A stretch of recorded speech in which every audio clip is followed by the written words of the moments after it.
minutes in the Showplex.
Well, good morning and welcome to the Western New York Youth in Ag Bonanza. We are ready to get started with our Dairy Goat show this morning.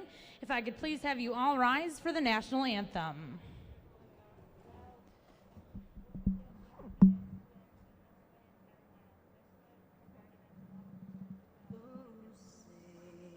Can you see by the dawn's early light what so proudly we held at the twilight's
Milk for Health presents the Western New York Youth in Ag Bonanza, live to you at home, where youth from the 8 counties of Western New York will compete in livestock judging and showmanship in various categories. Live from the Showplex on the Erie County Fairgrounds in Hamburg, New York, Milk for Health presents the Western New York Youth in Ag Bonanza.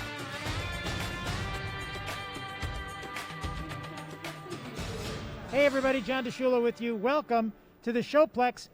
Brian Beaver is my co-host, and Brian, welcome to our live stream presentation. Well, thanks for having me, John. Brian is an expert in animals. I am not, as we have all come to know these last few stream feeds.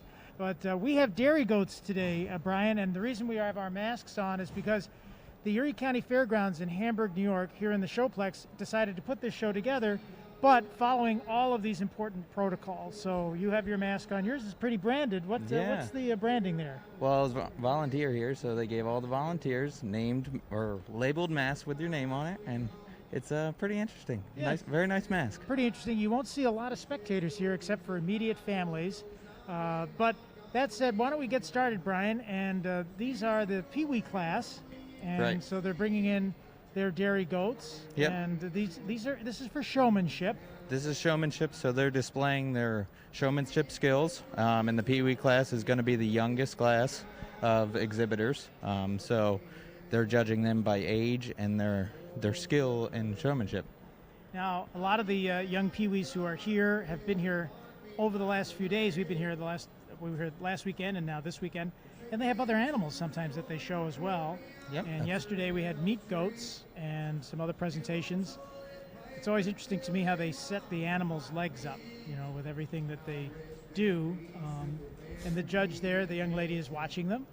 I know they have to have eye contact. Have you ever judged a show, Brian? Yes. And the goats are constantly moving. They don't sit still hardly ever.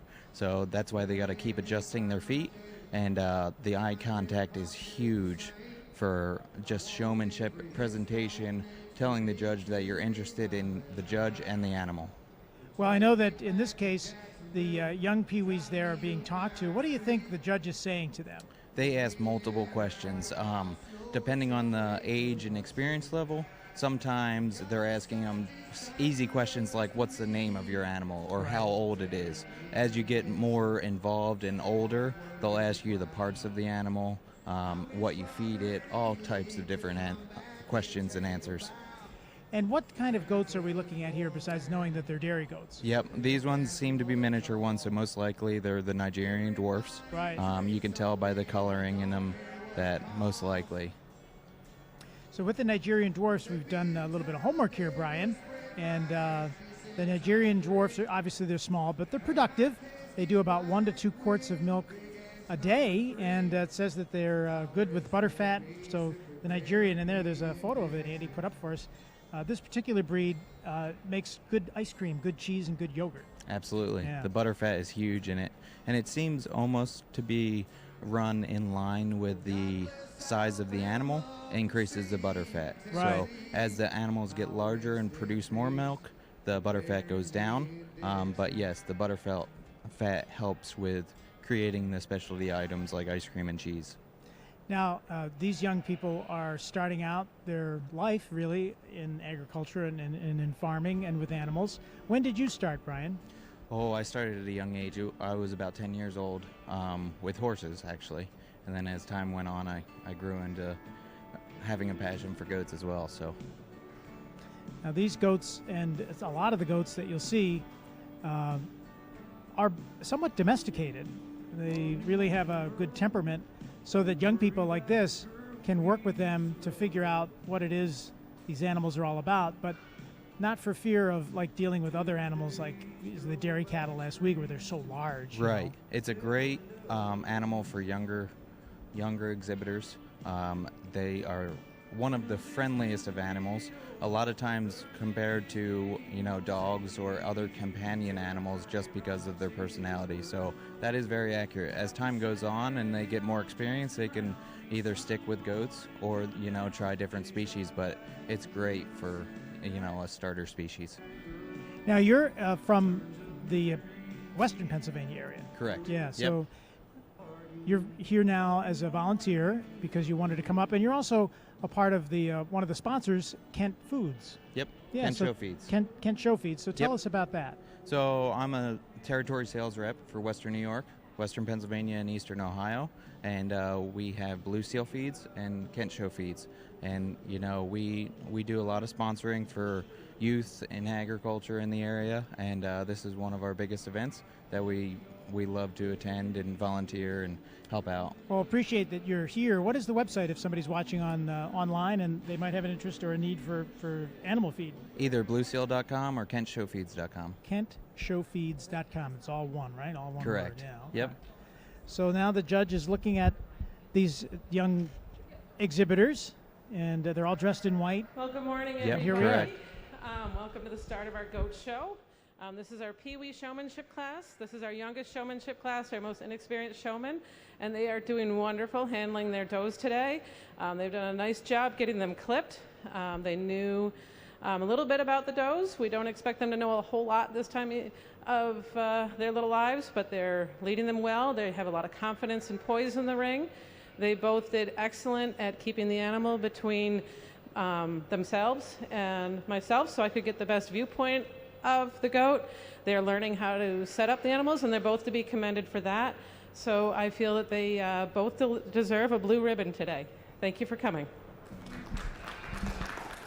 Congratulations in our Pee Wee division to Peyton Britton and Julia Britton of Lawtons, New York.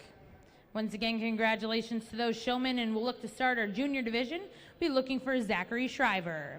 Intermediate showman, this is your call to ringside. All right, so as the young ladies that just won the blue ribbons head out, and now it's the junior division, Brian, that's coming in. Correct. We're going to take a short break and hear from some of our other sponsors who are helping bring the Western New York Youth and Ag Bonanza home to you on the Ustream feed and at WBBZ.TV. We'll be back right after this.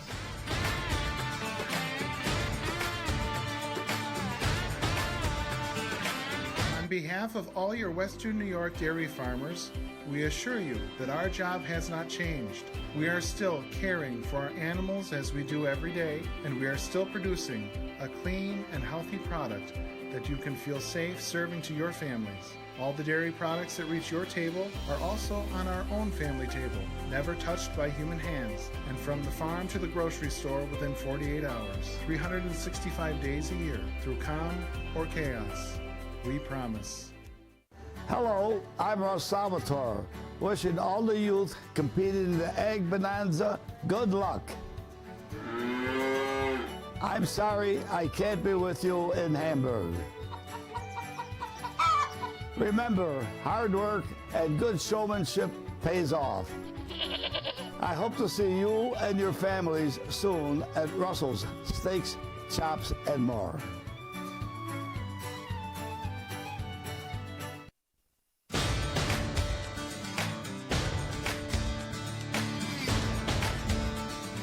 Hey everybody, we are back here at the fairgrounds in Hamburg, New York, and this is at the Showplex, and I'm here with Brian Beaver, and Brian is a volunteer here and is our animal expert. So now we only have one entrant here in this particular, this is the junior division, right? Yep, correct. Ages 9 through 12. So with the junior division, this looks like is this a Nubian goat? Nope, this is either Nigerian as well or a mini Alpine. A mini Alpine, Yep. okay. So we see that there are these sort of miniature breeds that we've talked about. Are they common, you being a farmer yourself? Do you see that? Well, a lot of miniature breeds are good for companion animals. A lot of times they're not registered, sometimes they are. So it all depends on what you're really into. But if you're in it just for the milking purposes, then crossbred or unregistered animals do really well. So with that, some of the animals, like we mentioned, can be crossbred between all the different animal species and the types, Yep. rather. And then we'll also see today, as we go through the Dairy Goat Show, we'll see specific breeds as well. Absolutely. Yeah. And a lot of times that's what people stick to just from the breed standard standpoint and competition level. You want to stick to those registered breeds. And with that, we're also in the showmanship, so it's really not so much about the animal here as it is the actual participant who's showing the animal. Absolutely. That's what we're being judged on right now, is the experience level and showmanship of the exhibitor. Now, these look like young animals, and they're young people.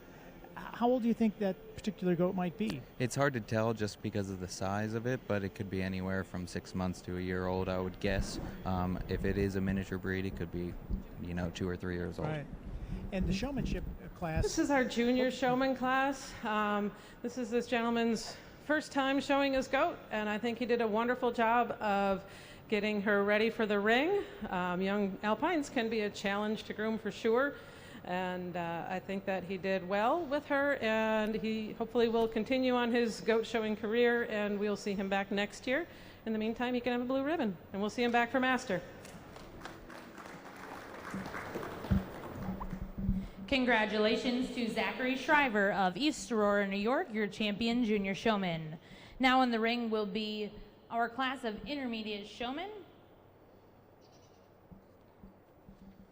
Jess, how do you say her name? M-A-R-E-A.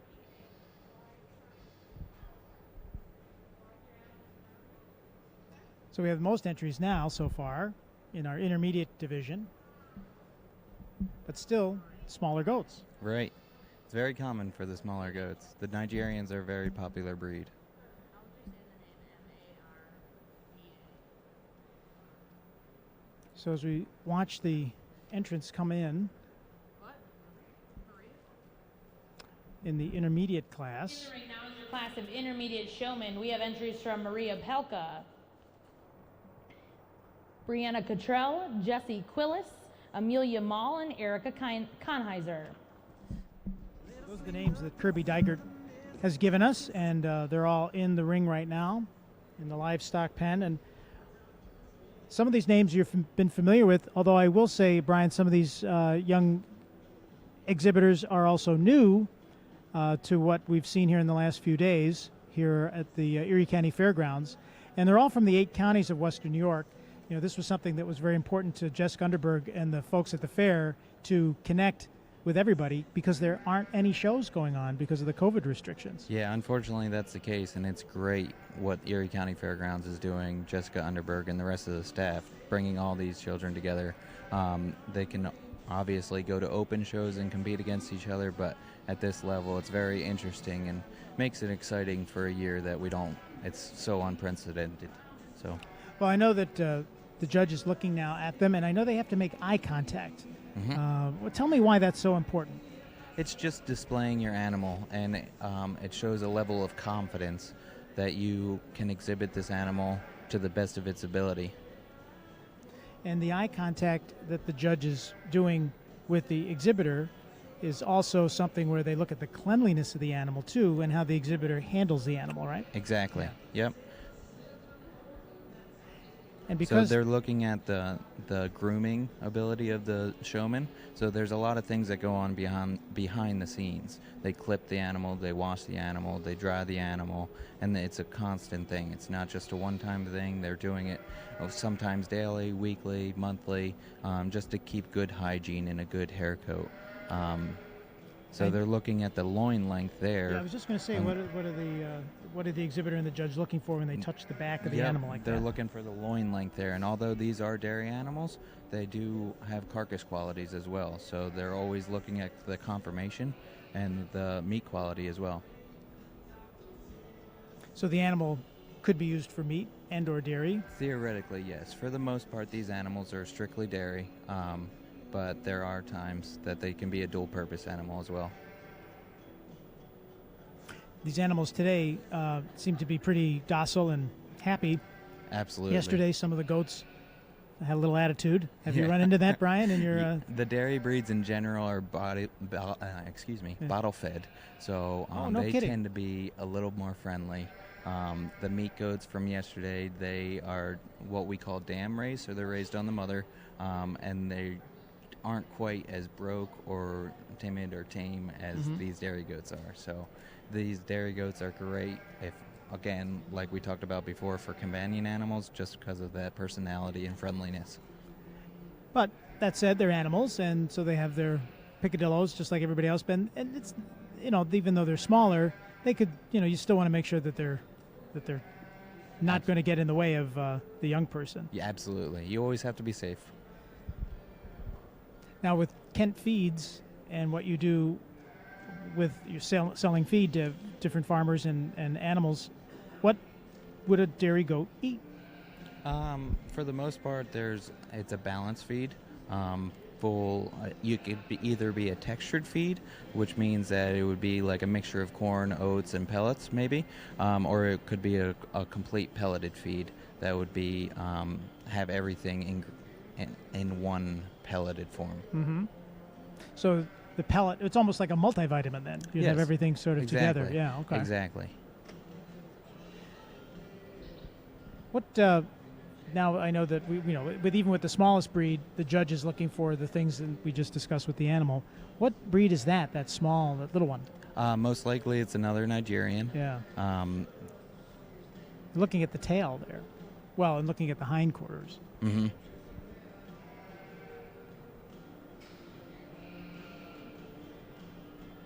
So I know the judge too is probably looking at the milk production and the mammaries and some of the, more of the functionality of the animal and how it would produce dairy. Right. Yeah. For this showmanship class, she's not necessarily looking at the conformation of the animal itself, but she's acting like it is a conformation class. So they're going through the routine, asking the exhibitor certain questions about that conformation, and going through the similar process of a conformation class. I know that, we talked about the animals and their exhibitors coming together at a young age from probably the birth of the animal until this point. How would you select a particular goat to work with to be shown? What would meet your qualifications, Brian? Well, John, there's a lot of different variables, and each breeder is a little bit different, or exhibitor for that fact. Sometimes they're focusing just on the milking ability, so a lot of focus goes on the other. Other times they're looking for growth, so a lot of times the larger framed animals, even in the miniature breeds, that show that growth at an early age just makes it more eye appealing and catchy in the ring. Mm-hmm. So you're looking at all the different factors, but ultimately you're looking for something that's built well, that can be used for a long period of time, and the temperament temperament have too, I would think. a temperament, Yeah. Absolutely, but longevity is huge. You don't want to have an unhealthy animal that will break down as it gets older. So sometimes you can get an ornery animal at a young age and break that out of them, give them treats, or make it become a little more friendly. So a lot of times when I'm selecting an animal, the temperament isn't the number one factor that I'm looking at, but it's definitely one of them, especially when it comes to a kid. Just like going and picking out a puppy or whatever, they get attracted to certain ones. What kind of treats do these goats like? They all kinds. I mean, they make specific goat treats that you can buy from Tractor Supply or any of your feed stores, but they also like cookies and cereal and stuff like that. Spectators and exhibitors know that our merchandise booth will be open until noon next to the show office. Once again, our merchandise booth will be open until noon next to the show office. If you are interested in purchasing extra t-shirts or masks, head on over and see Kim at the merchandise booth.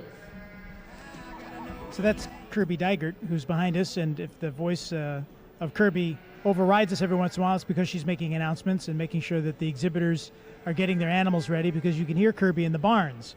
So the stalls and all of the other buildings that are here are also connected to the showplex. So this is one of about 5 different buildings here. How long have you been coming to the fair, Brian? A few years now. Yep. Yeah.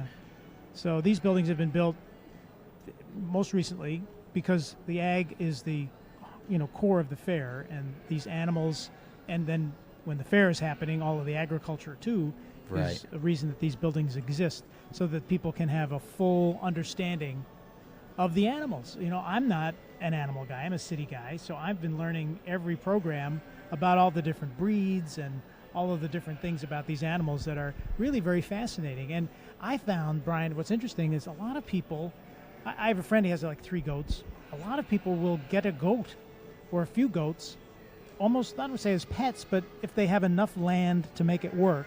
Yeah. And they have goats and maybe a couple of chickens. So they're like small urban farmers. Yes, it's becoming a trend, I guess you would say, that goats can be utilized in all sorts of sizes and Really, I mean, goat yoga is big. People are landscaping with goats. And then obviously you get into the bigger production farming size Right. type of operations. But yeah, you can have a goat, depending on your town and, you know, the rules and regulations, you can have a goat on less than an acre a lot of times. Well, so. that's part of that discussion. You have to make sure you have enough land, but you Mhm. don't need a ton of land. But certainly if you're going to have 30, 40, you really need that space. Yeah. How much land do you have? Just under 10 acres. Okay. So Fair we- amount of land. Yep. We have a small farm with multiple different species, but we do focus on goats. Yeah. Who's taking care of the animals while you're up here in Western New York? My wife and 2 young boys are Okay, at good- home taking good- care of good them. for So them. I'm fortunate to have that ability. Well, and that's part of the whole experience here, that these are families, and these young people connect not only with each other as exhibitors, but their families have grown up here in the fair, and these young people will now begin their life connecting in the fairgrounds. Oh yeah, it's huge for networking and building relationships as start from a young age all the way up through. Some of these exhibitors have been showing with each other for their entire life, so it's absolutely a good thing, and the agriculture industry is second to none. It's a big industry. When you're not in it, you don't hear too much about it, but when you're in it, as we are now here at the fairgrounds, particularly during these shows, companies like yours I've never heard of before, but you're a national company obviously, and you Mhm. travel to make sure that everybody's got their needs. Even this company, you see the banner there, Artmeyer, they supplied all of the shavings that are here, and boy, you really need it. The Yeah. bedding, and There's a lot of animals things are that go animals, into so it. you need that to keep everything calm, cool, and collected. Right, absolutely. There's so many factors that go into it that you don't realize sometimes. And you mentioned Tractor Supply Company, to pick up some of even the what you're selling. Is it available commercially? Yep. Yeah, Okay. you can get it at Tractor Supply as well, but I mean, Tractor Supply has an array of different items, so. Sure. Well, the judge is really, really looking at these animals and the exhibitors and talking about each one with each one of the exhibitors thoroughly. And I noticed sometimes we saw this yesterday. They're Yes. going to take a change up the exhibitors so Yep. that some of the other people with the other animals get to mix and mingle. Why is that? So they're not making the decision strictly off of this process, but it's a factor in her decision making, and it just shows that you can exhibit other animals. So if you make a relationship with the animal that you get from a young age, maybe even birth, you build a bond with that, and sometimes you can exhibit that animal to the best of its ability. But if you get another animal, it might not be the case. So Yeah. a lot of times you'll see in this scenario that animals will act up, and the judge won't necessarily fault you for that, but it will give you bonus points. If you can grab another animal and exhibit it to the best of its ability, it's very, very good. So the fact that the animal is so used to the one individual that has worked with them is now getting a stranger to come into play. That would, I guess, determine how the exhibitor would work with an animal from the start. Exactly. Yeah, so they would be able to control the animal with respect for the animal as Yep. well. You're not going Yep. to hurt any of these animals. And just back to the name of the class, is showmanship. It shows your showmanship ability and flexibility to work with all types of different animals. Now, we've talked about you judging. Have you shown animals too, I would think? Yes, Yeah. we show animals throughout the year. Do your children show the animals? Are they old enough No, to do they're that? 4 and 2 years Oh, old, that's- so they're that's- just getting started. Well, This year, my 4-year-old did his first show, Wow. and We had an had 8-year-old here yesterday. Yeah, so. we had big plans on him really going out there, but with COVID and everything, it's been limited. So he's been in there once, and he really enjoyed it.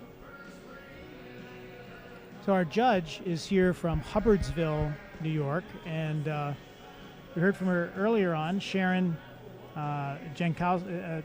Make sure I get this. Jakonski. Jakonski, yes. And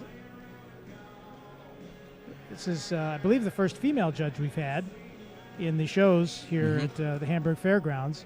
And we're going to be here next Saturday as well. Horses next week. There's another show today going on with llamas, by the way. Yeah, which this are- afternoon, I believe. Yeah, so we won't be showing all of those, but I'm hearing we might get at least the winners that we'll get a chance to see. Another interesting animal, too, because there are about 100,000 alpacas and about 158,000 llamas in the United States and Canada, which doesn't seem like a lot. So here we are with a few of them here. Yeah. Yep. They're fascinating animals. They are. They're. Oh, here comes the judge. Showmen. They're the oldest showmen, most experienced showmen that we have seen so far today. They're all to be commended for nicely turned out animals. They did a great job presenting them as they walked about the ring. Some of the animals appear to have been handled a little bit more, which gave them a little bit of an edge towards the front of the line. Going down the line, the young lady in front is to be commended for her impeccably turned out doe. She's the cleanest animal here. She's the best clipped animal here, especially around the feet and the toes. She also was spot on with her knowledge of the animal and goats in general. It was a very close placing between the first and the second young ladies. Really, the only difference came down to a slight difference in turnout. It's hard to say with Nigerians whether they're jumping around or whatever, but it happens, and it may be different on your next outing.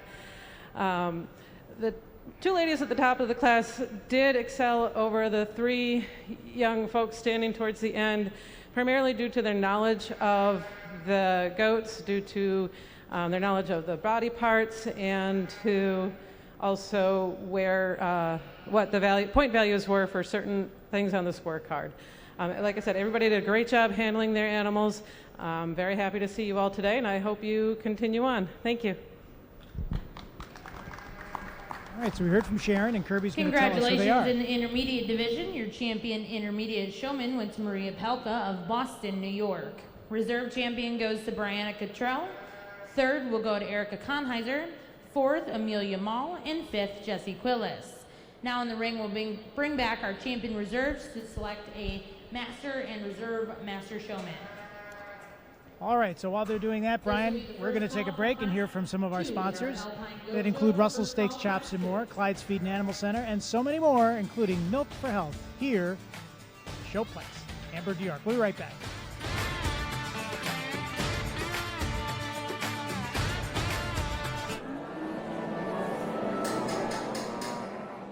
Milk and cheese and yogurt make me sing every day, 'cause milk is amazing.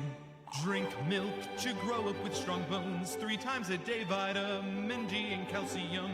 So drink it with chocolate, put it on your pizza. How about berries? It's always a treat. Milk is amazing.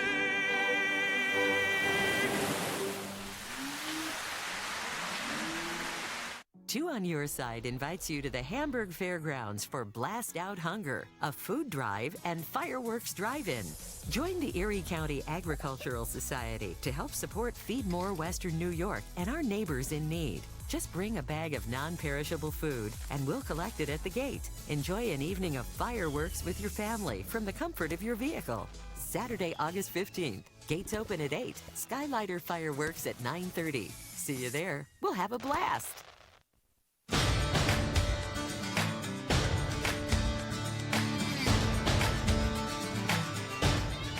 Everybody, welcome back to the Showplex in Hamburg, New York.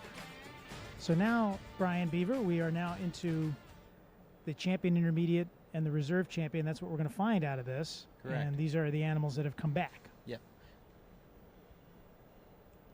So the two young ladies that we saw early on. I believe we're waiting on a couple Yeah, here, waiting on but the little ones. There they are. typically They're you'll coming see up. the first and second out of each division here come Yeah. in, and they'll compete against each other for the master and reserve master showman. So they're coming up the lane right now. As you can imagine, goats and all animals sort of have their own timetable. You know? Absolutely. No Google Calendar to alert them when to come in. Yeah, you can't rush them. Yeah. But here they come. So it's a big thrill for these young people because, you know, they're here, some of them for the first time. Others have been here before.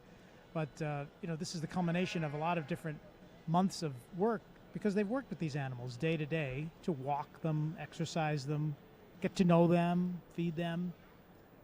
And yet at some point, you know, now they're going to win, but sometimes they move on. You know, the animals move on to, you know, in some cases to become meat, you know, and they're auctioned off, or they become dairy and they're with us, you know, for that purpose. What's the average lifespan of a goat? Oh, it can range anywhere from 5 to 10 years, I would say, the average. As you said, yesterday we were watching the market animals, and they're destined for commercial meat. These ones are going to be put into the production milk, obviously, for the dairy purposes. And some of these started from birth, and they'll be shown all the way up through. But they have spent quite a few hours getting these animals ready, and it's exciting to say the least. Yeah. And the young girls, the peewees, are, to me, so cute because they're trying to maneuver the animal and do it in a way that's delicate, so they look like they're doing that just right for the showman. Yep.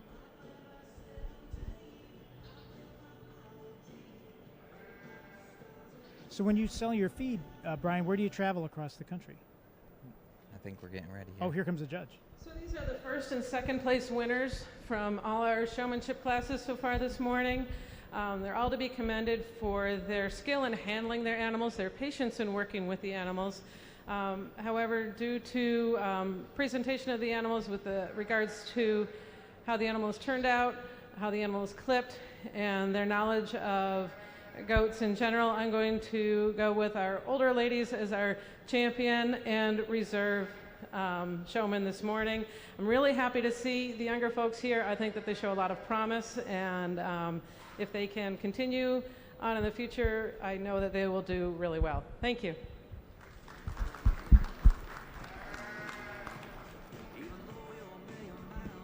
All right, so Kirby's going to talk to us about some of the girls, if you can actually ladies. stay up here, we're going to take our backdrop photos real quick with the judge. Congratulations to your master showman will be Maria Pelka of Boston, New York, and reserve will go to Brianna Cottrell of Holland, New York. Once again, congratulations to all of those showmen. We are going to take a brief minute to take a backdrop photo of those two ladies, and we'll get started in the Alpine division.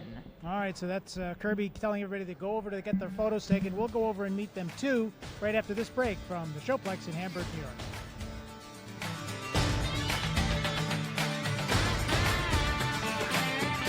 Milk times 3 is good for me. Milk times 3 is good for me. Milk times 3 is good for me. Milk times 3 is good for me. Milk times 3 is good for me. Milk times 3 is good for me. Strong bones. Healthy bodies. Tastes great. Milk with chocolate, yogurt, cheese. Make me healthy, stronger, please. Milk times 3 is good for me. Milk times 3 is good for me. Milk times 3 is good for me. Want the best for your pets? Decide on Clyde's. Most people think their best deal is with online retailers, but I'm always getting the best price at Clyde's Feed and Animal Center. Shop ClydesFeed.com for convenient 1 to 3 day shipping to your doorstep. They've got a great selection of food for every pet, from dogs and cats to horses and chickens, wild birds, and everything in between. You'll find more than food. Shop toys, treats, flea and tick treatment, grooming supplies, vitamins, supplements, and more at Clyde's Feed and ClydesFeed.com.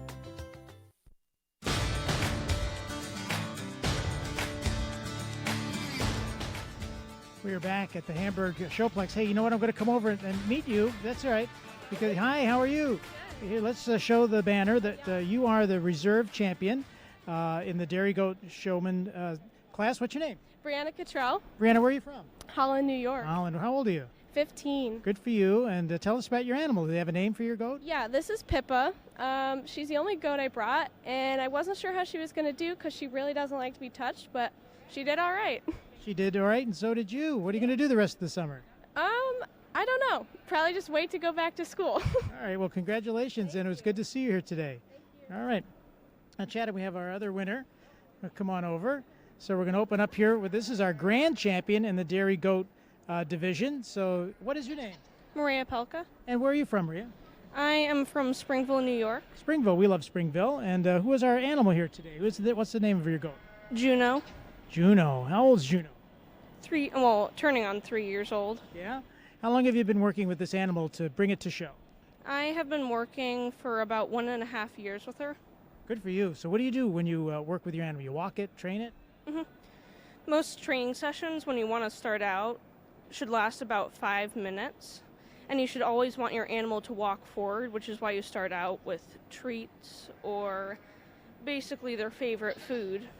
So you did that, and here we are, and now you're the winner. Congratulations. Thank you. All right, I'm going to give you your banner back. There it is, the grand champion here at the Showplex in Hamburg, New York. We'll be back with more from the Western New York Youth and Ag Bonanza right after this.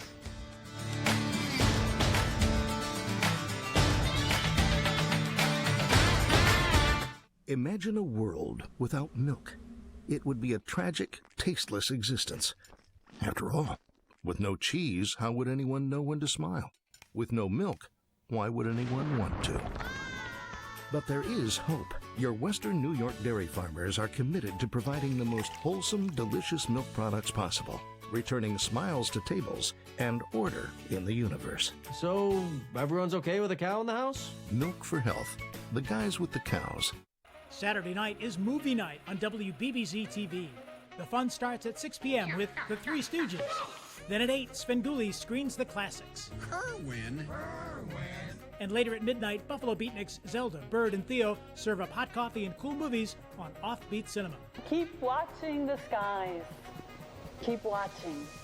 And keep watching WBBZ TV, your hometown MeTV station. Channel 67.1 on air and DirecTV, Channel 5 on cable, Fios, and Dish.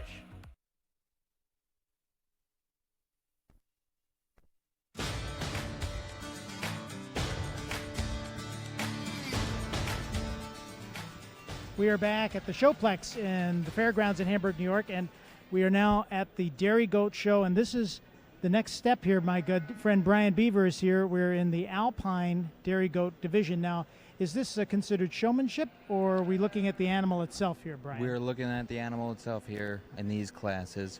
This is Alpines, obviously, and then we're talking intermediate kids, so they range from, I would say, 3 to 6 months old. Okay. So the Alpine Dairy Goat, tell us a little bit about this particular breed as we see it up on the screen. So the Alpine is known for its milk production. They're a full-size goat compared to the Nigerians that are the miniatures. They're very common and loved by a lot of different dairies. Originally from France, to understand. Correct. The Alpine that was imported. And looking at my notes I did this morning, medium to large size, and they do about a gallon of milk a day. Yeah, and upwards sometimes, depending on the animal. Now, what I noticed when we did the dairy cattle, we talked about how important it is that the cow be milked every day. You know, that there's a schedule. Is that the same for a dairy goat? They have Absolutely. to follow the same routine? Sometimes multiple times a day in order to have the most efficient milking and the best volume of milk. Right. You would have it two to three times a day, but you can get away with once a day if you're just trying to maintain and keep her in milk for production. So. And with the milk, unless I'm missing it, I don't see in more, I guess, common grocery stores goat milk. Where do you find goat milk? You can find it in some grocery stores. It's quite expensive just because of the cost of production. Right. But there is a large demand for goat milk out there. You can go to certain farms that are registered and have the certifications to sell milk off the farm. But for the most part, I would say specialty grocery stores have access to it. So. Now, growing up, I'm an older guy. I've never heard of goat milk. I mean, certainly I knew it existed, but again, not seeing it. But it feels like now it's becoming more and more introduced into the grocery store and the feed chain of things. Yes, absolutely. So dairy goat milk is naturally homogenized. So people that are lactose intolerant tend to be able to handle dairy goat milk a little bit better than most. I wouldn't say it cures them or they would be okay, but they can handle it a little bit better. Well, I know that's become a big brand category, with almond milk and some of the lactose-free products that are out there because, as we know, and some of our folks here at the station, they have that lactose intolerance. It's tough, and Absolutely. So this milk product can help them along. That's good. With the dairy goats and the milking, is it more of an electronic process or a manual process when a dairy goat is milked? It depends on how many you have. A lot of people milk by hand, and they'll do it manually, like you said, and other people that are on a larger scale, and it can range. I mean, some people are doing mechanically with 2 goats. Other people are doing it by hand with 10 goats, but for efficiency, the automated milking is probably the best option. Yeah. Oh, there's one little Alpine. Wanted to just give it a little jump. Goats are pretty playful too. Absolutely. Yeah. They're a ball to watch as young kids. They'll run around and kick their heels up, and it's a great sight to see. They look pretty, and just from doing the interview that we just did, they look pretty connected with their handler. I was just watching when we talked with the grand champion there. The animal's looking right up at her, and there's that bond. You can see it. Absolutely. They are very much companion animals, and they bond with you very well. They're great animals for that aspect. We mentioned their milk is you had mentioned has a touch of not being so lactose full. It's more lactose free, but ice creams, yogurts, cheeses, depending on the breed, depending on the butter fat. Correct. From what I'm reading, that becomes a part of the quality of the breed itself. Yes, absolutely. So like for instance, the Nigerian, the small ones, they have a better quality of butterfat, I'm to understand. Yep. Yeah. Yeah, and that it becomes a marketing strategy for some of the breeds, having that higher butterfat.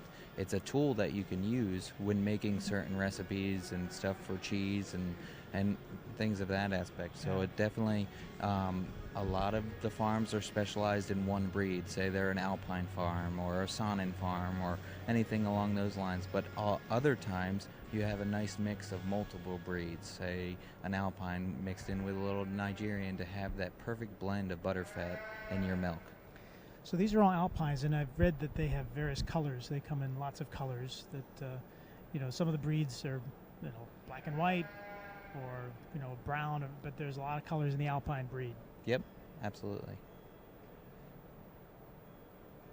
So we saw in the last class, animals were about a year, maybe even a year and a half, 2 years old even. How old do you think these animals are? These ones are about 6 months old, if I had to guess. These divisions are broken down by age. I'm not sure exactly which age these guys are, but they will range from 3 to 6 months, 6 to 12 months, and then it'll be broken down by junior and senior. Mhm. So this is the junior division. They're being judged according by age and breed, and then we'll have a junior champion as well as a senior champion that'll compete with each other for the breed. Okay. And so the judge is looking at the animal and connecting obviously with the exhibitor, and with that, our judge is going to take a look and see, going around talking to them and looking at the build and structure of the animal, because you don't want the animal to be too fat either. correct. Even a though perfect you would condition think a is bigger ideal. animal would produce more, but that's not the case. No. Here comes the judge. Breed show for our dairy goat show today. These are intermediate Alpine kids. They were born this spring. Looking to them with an eye of perhaps even being able to consider breeding them this fall when we're judging them. The Sungao doe at the top of the line is standing there because she is the tallest doe. She is also has the most body capacity with well-sprung ribs. She's got a level top line. She's got a nice rump. And also on the move, she has really upright pasterns, which will serve her well throughout her life. She has good width between her hocks, and so that will allow for hopefully good milk production in her future. She will yield some smoothness and blending through the neck into the shoulders to the doe who is standing in second place. The second and third place does are definitely more similar than our first pairing, not only in color but also in appearance. I decided to place the doe in second mainly because of her strength and pasterns when on the move. Again, I always look at my junior animals with an idea for how they're going to look when they are 7 or 8 and hoping that they're still a productive member of society. And for that, you really need to have good, strong feet and legs, especially, so that's where I put my strength on this doe right here over the doe in third. The doe in third does excel our doe in second, again, in depth of barrel and width of flank. The doe in third over the beautiful little spotted doe in fourth. Just due to overall growth, we're not exactly sure how old the doe is in fourth, but they are all within a few months of each other. But again, looking to them, hopefully, with being productive goats, they'd like to have them big enough to be bred this fall, and that's really the only reason she's standing at the end of the class. So, thank you. All right, so we'll hear from Kirby on who we were able to see there with the judge. Kirby Dygert who's also spinning the music here from her DJ Well, Kirby. Well, congratulations in our first class of Alpine Goats. In Class 2 Intermediate Kids, first place will go to Erica Konheiser of Arcade, New York. Second place will also go to Erica, and third as well. In fourth place will be Zachary Shriver of East Aurora, New York. Now in the ring will be your senior yearling class, 3 entries from Erica Konheiser. All right, so Eric is going to be coming in, and we're going to be back and see what Eric is doing with our judge. We are here. Brian Beaver is my guest, and we are happy to have you joining us on Ustream and WBBZ.TV from the fairgrounds in Erie County at the Western New York Youth and Ag Bonanza. We'll be back right after this.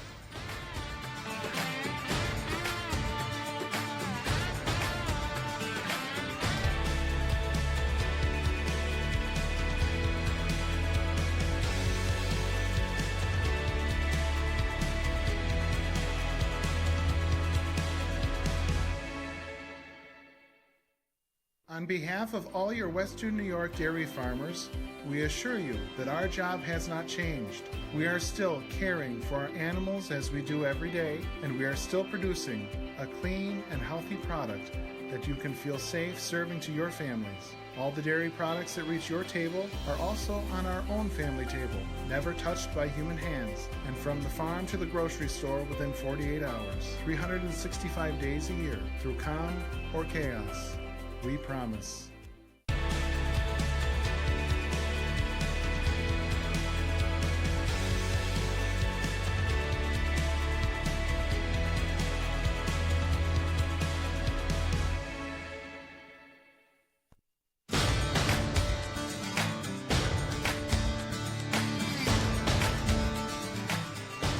Hey everybody, we're back at the Showplex. John DeShula with you with Brian Beaver. And Brian is with KentShowFeeds.com and also a volunteer here for these animal shows and has shown animals and judged shows just like this. So, Brian, we're looking at senior yearlings now. Define that for us, for those of who would not understand what we're looking at with the Correct. goats. So anything typically under a year old is a junior animal, not ready to be bred or hasn't reached maturity. So these girls probably haven't kidded yet. But they are old enough to be bred and have kids this coming winter.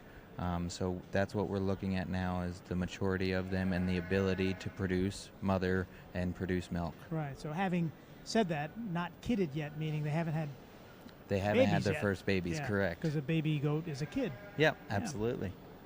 Learning a lot here with you, Brian. Yeah. Have you witnessed the birth of an animal Yes. and helped along with that? That must Yeah. be just a miraculous sight. It is. It is part of the reason we're in this, just because of the amazingness behind it. Yeah. And that said, the young people who are here, the exhibitors, they're learning that as well, so they get a chance to understand that cycle of life and what would make the animal worthy of being bred. What would make one animal better than another? When it conforms to the breed standard, has the correct size, and you think it has the ability to do so. So you're looking at a multiple different factors. So you want it to be healthy, you want it to be well built, and you want it to not carry any diseases or anything of the sort. So a lot of these dairy goats have done disease testing to be sure that they're nice and healthy through blood work and other factors. Yeah, we've talked about that in the other shows, Brian, how the animals themselves are tested and they go through their rigorous examinations, really not unlike what we've been doing in these COVID days to make sure people don't have temperatures and, haven't been exposed and that sort of thing. But these animals have to be healthy as well, because in addition to the breeding, you have to make sure they don't bring any disease and then it festers with other animals, even if it's just something other animals can. Absolutely, correct. And even so, some of those diseases can be passed through the milk, and we want to be sure that it's for animal and health, food safety, things along those lines, that these animals are tested to the best of their ability. And that's what these young people are learning too, because as they're showing their animals, they're also learning all of these things that we just discussed. Yes, absolutely. So they're well aware of this, and they have to exhibit and do their due diligence behind it. There's a lot of disciplines that young people have in a farm and in a rural life. What are some of the disciplines that you impart? You said you had a 2 and a 4-year-old. So I bet they go to bed on time and they get up on time, and they probably come with you now to see the chores that have to happen on a day-to-day basis. Yep, we do chores morning and night, typically feed and water the animals, but also do some sanitation, keeping the barn clean. My oldest boy, he's responsible for collecting the eggs from the chickens on the daily basis, and that's his job. So good for him. Good for him. I hope he enjoys doesn't it. drop them there. Yeah, it's happened before, but we try and avoid that. But all of those disciplines are important because you create structure, and children thrive on structure and discipline, and even though they may not tell you that they want to, but they do. Yep. So that's important. Yes, it's very important, and all these exhibitors out here have the same responsibilities, I'm sure. So they've learned to be good people. Did you grow up on a farm? I did not. I grew up with horses, Okay. and I had to go to an off-site facility in order to do so. But that taught me as well, feeding and taking care of those animals. It was a daily thing. I had to go before school and after school and feed and water those animals in order to keep them healthy and safe. It's our responsibility to care for these animals because sometimes they don't have the ability. Yeah, horses are a very unique animal, and it's so stunning and beautiful, and so many breeds in and of themselves, and what they've done to help create American life. The history of America is built on many respects with the horse. Yeah. But dairy goats are what we're looking at now, and so this is the senior yearlings, and our judge is Sharon Jakonski. I'm going to get that right yet. Jakonski. And Sharon's been really diligent, which I think is terrific because she's able to really work with these young people. It's not just getting them in and getting them out. She's really taking her time with it. Yes, and you have to be in order to ensure you're choosing the right animal. These are Alpine senior yearlings. These does are all at least 1 year old, and they all hopefully will be bred this fall and be milking 2-year-olds next year. This is a really nice group of Alpines. It's rare to find a group of Alpines with such nice feet and legs as these 3 does have, and you're to be commended for that. I did place a black and white doe at the top of the line because of her strength and general appearance. She's got a really nice top line. She's got a long, level rump. It's level when viewed from both the side and the rear. She's walking on, like I said, a beautiful set of feet and legs. She will yield a little bit to the doe in second with tightness of elbow. In addition to the doe in second does blend a little bit better from the neck into the withers than our doe in first. The doe in second is to be commended for overall smoothness. Again, her strength of top line and width of rump when viewed from the rear to compare to our doe in third. Our doe in third place, though, is also to be commended for her width of and spring of ribs and depth of flank. These girls will all, I'm sure, look really nice next year in milk. So congratulations on having a nice group of does. Congratulations in our senior yearling class. First through third will go to Erica Konheiser of Arcade, New York. Now in the ring, we'll invite back our first and seconds to compete for junior champion and reserve junior champion of the Alpine breed. After that class, we'll look to start back with class 11, 4 to 5-year-olds. A lot of organization that Kirby and her team have here, right, Brian? Absolutely. Yeah, a lot goes into doing this. And you were out there the other day. You were rounding up some of the sheep, I remember, right? Yeah, that's I right, was. because you were keeping everything in place. So Brian's been here for the last couple of days, as we hope you have been as well. We're going to be back with more from the Showplex here in Hamburg right after this.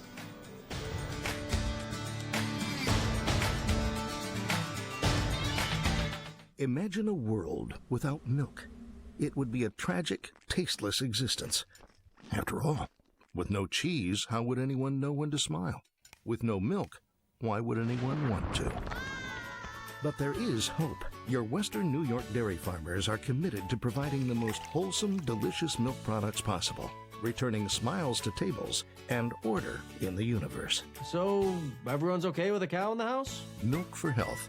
The guys with the cows Connect with WBBZ TV, your hometown MeTV station. Channel 67.1 over the air and DirecTV, Channel 5 on cable, Fios, and Dish. Chill out with some hot classics. Online at our website, WBBZ.TV, with information about your favorite shows and hometown buzz. Feeling a little frisky? Join the conversation at WBBZ TV on Facebook, at WBBZ on Twitter, and check out our YouTube channel with playlists of our hometown programming. Yes, sir. I'm going to lay around home and just take it easy.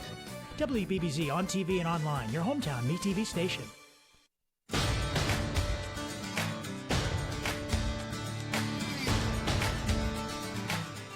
All right, we're back here at the Showplex in Hamburg, New York, at the Erie County Fairgrounds. Brian Beaver is here from Kent Show Feeds and a volunteer here coming up to help out with these animal shows that are happening only now, and that's it.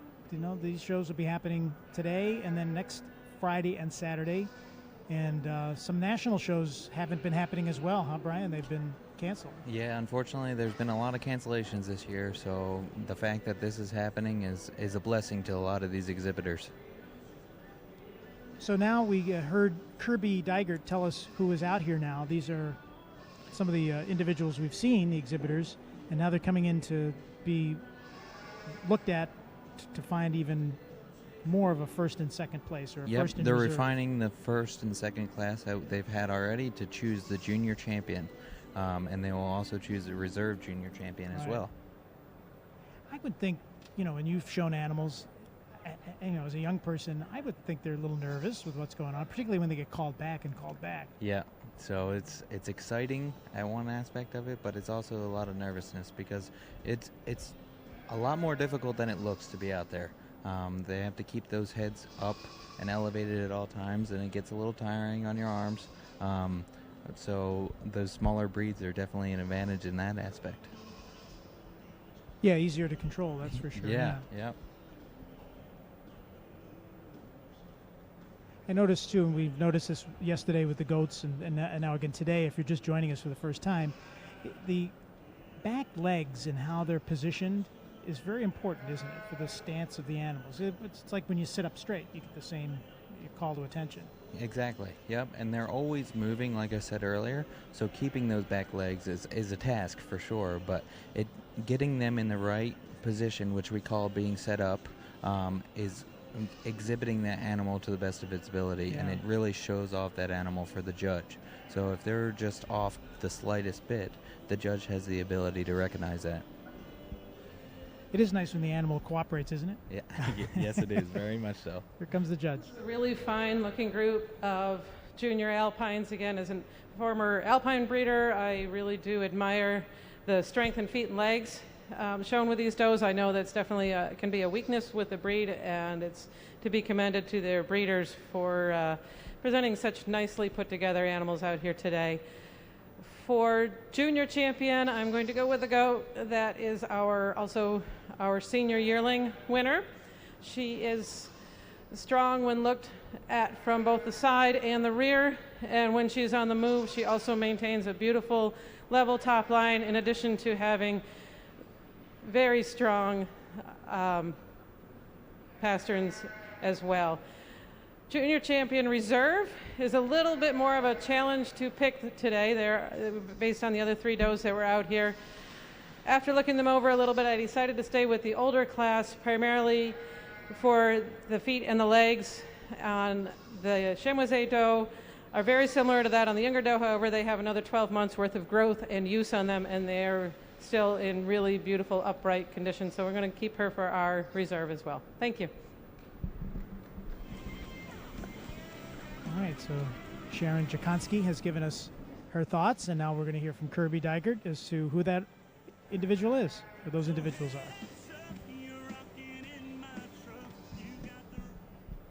Congratulations in our Alpine division. Your junior champion and reserve junior champion are both exhibited by Erica Konheiser of Arcade, New York. Now in the ring, we'll look for Class 11 4 to 5-year-olds, a single entry from Erica Konheiser.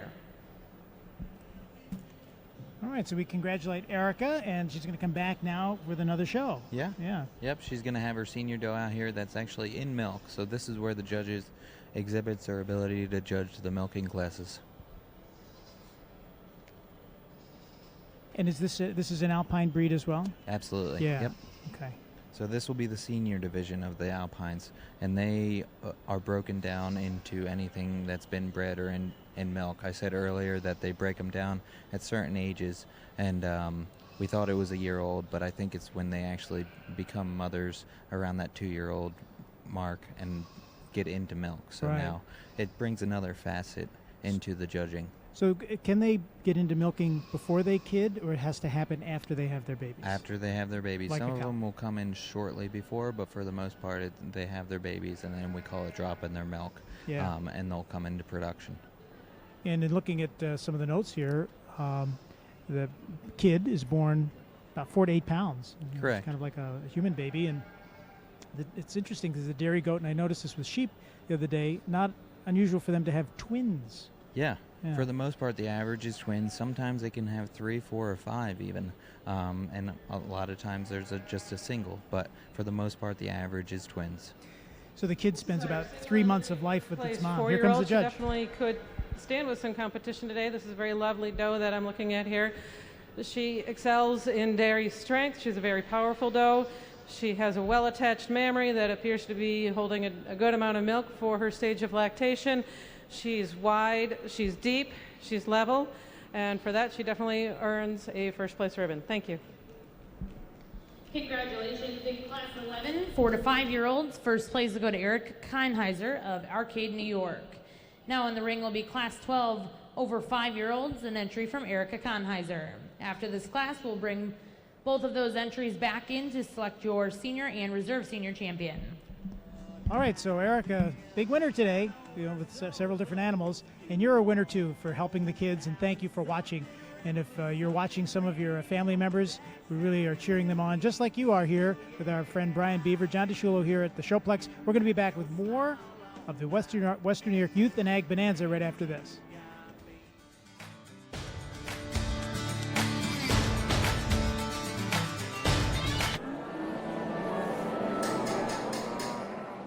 Milk and cheese and yogurt make me sing every day, 'cause milk is amazing. Drink milk to grow up with strong bones. 3 times a day, vitamin D and calcium. So drink it with chocolate, put it on your pizza. How about berries? It's always a treat. Milk is amazing.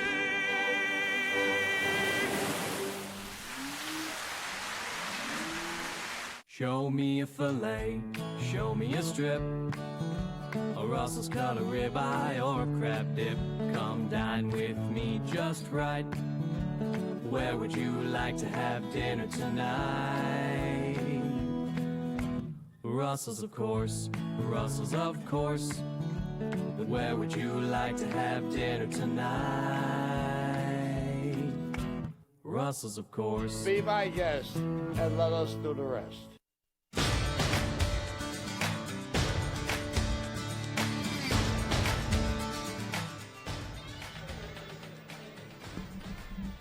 Congratulations in Class 12 over 5-year-olds. First place will go to Erica Keinheiser of Arcade, New York. We'll now bring Erica's first place in from Class 11 and select your senior and reserve senior champion. We'll then ask the juniors to come back in and pick a champion and reserve champion of the Alpine breed. This will be the first call for La Manchas. First call for La Manchas, make your way to ringside. Okay, so we've seen several times Erica walk that ring, and now she's back at it again. Yeah, so these are the seniors. They're selecting the senior champion right now, and then they will bring back in the junior champion to compete against these two. But these are two beautiful does. Yeah. And there they are setting up the legs. Even though the legs look small, they're pretty strong legs to keep an animal of that weight, upright. Absolutely, yeah, they're built. And we talked about you being such an expert, Brian, in what animals should eat, with Kent Feeds. And we talked earlier, it's not something, common knowledge and, my little pea brain would be, well, if the animal's big, that means there's more meat. Not the case. There could be too much fat. And in the case of what I've learned with a dairy cow or dairy goat, you want them to be lean because you want the milk to be just right as well, and you want them to be able to carry that through. Am I correct? Absolutely. The nutrition is a large aspect of it. milking Alpines that we are looking at here today. We've got a 4-year-old and a 9-year-old. They're both wonderful does that I believe anybody would be happy to have in their barn.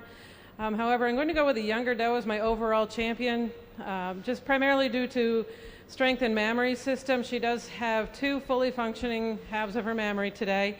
That's beautifully well balanced, both from the fore udder on up to the extension of her rear udder behind her hocks. And she is walking on very nice feet and legs, although she will yield a little bit in strength of rear pasterns to my reserve champion. Thank you for bringing these does. Congratulations in our senior Alpine division. Your senior champion goes to Erica Konheiser and also reserve to Erica Konheiser. We'll now bring back in our junior champ and reserve junior champ to select a champion and reserve champion of the Alpine breed.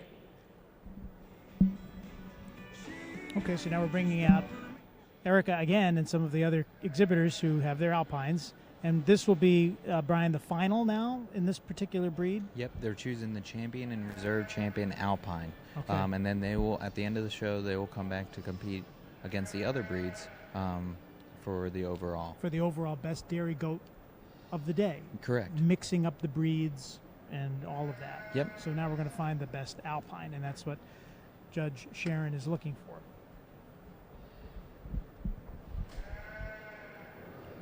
So yeah, you want to have that animal lean, and with a diet that you might be able to help, or any of the other, like Clyde's Feed, or our other sponsor here at the fairgrounds. You have to really make sure that you have the right food. They just These can't are go out and grow champion grapes. and reserve champions of our Alpine breed here, and I'm going to stay with our older does as grand and reserve grand Alpines, primarily due to the fact that they do have functioning mammary systems, which is worth a whole lot on the scorecard, and it's no offense to our younger does, and I hope that they can move up the line in the future. Thank you. Congratulations. In the Alpine breed, your champion and reserve champion will both go to Erica Konheiser of Arcade, New York, with her senior champion and reserve senior champion. Once again, congratulations to those exhibitors. We will now get started with our La Mancha division. We'll be looking for 3 to 4-year-olds, a single entry from Erica Konheiser. All right, well, while Erica gets her La Mancha in place, we're going to take a quick break again, Brian, and we'll be back from the Showplex in Hamburg for the Western New York Youth and Ag Bonanza.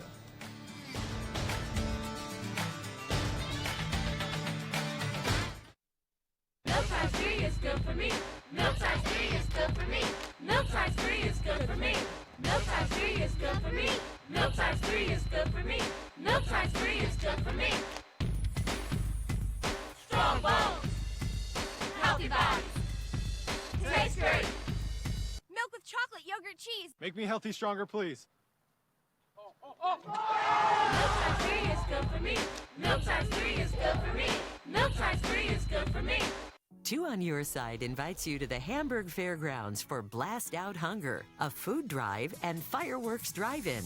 Join the Erie County Agricultural Society to help support Feed More Western New York and our neighbors in need. Just bring a bag of non-perishable food and we'll collect it at the gate. Enjoy an evening of fireworks with your family from the comfort of your vehicle. Saturday, August 15th. Gates open at 8. Skylighter fireworks at 9:30. See you there. We'll have a blast.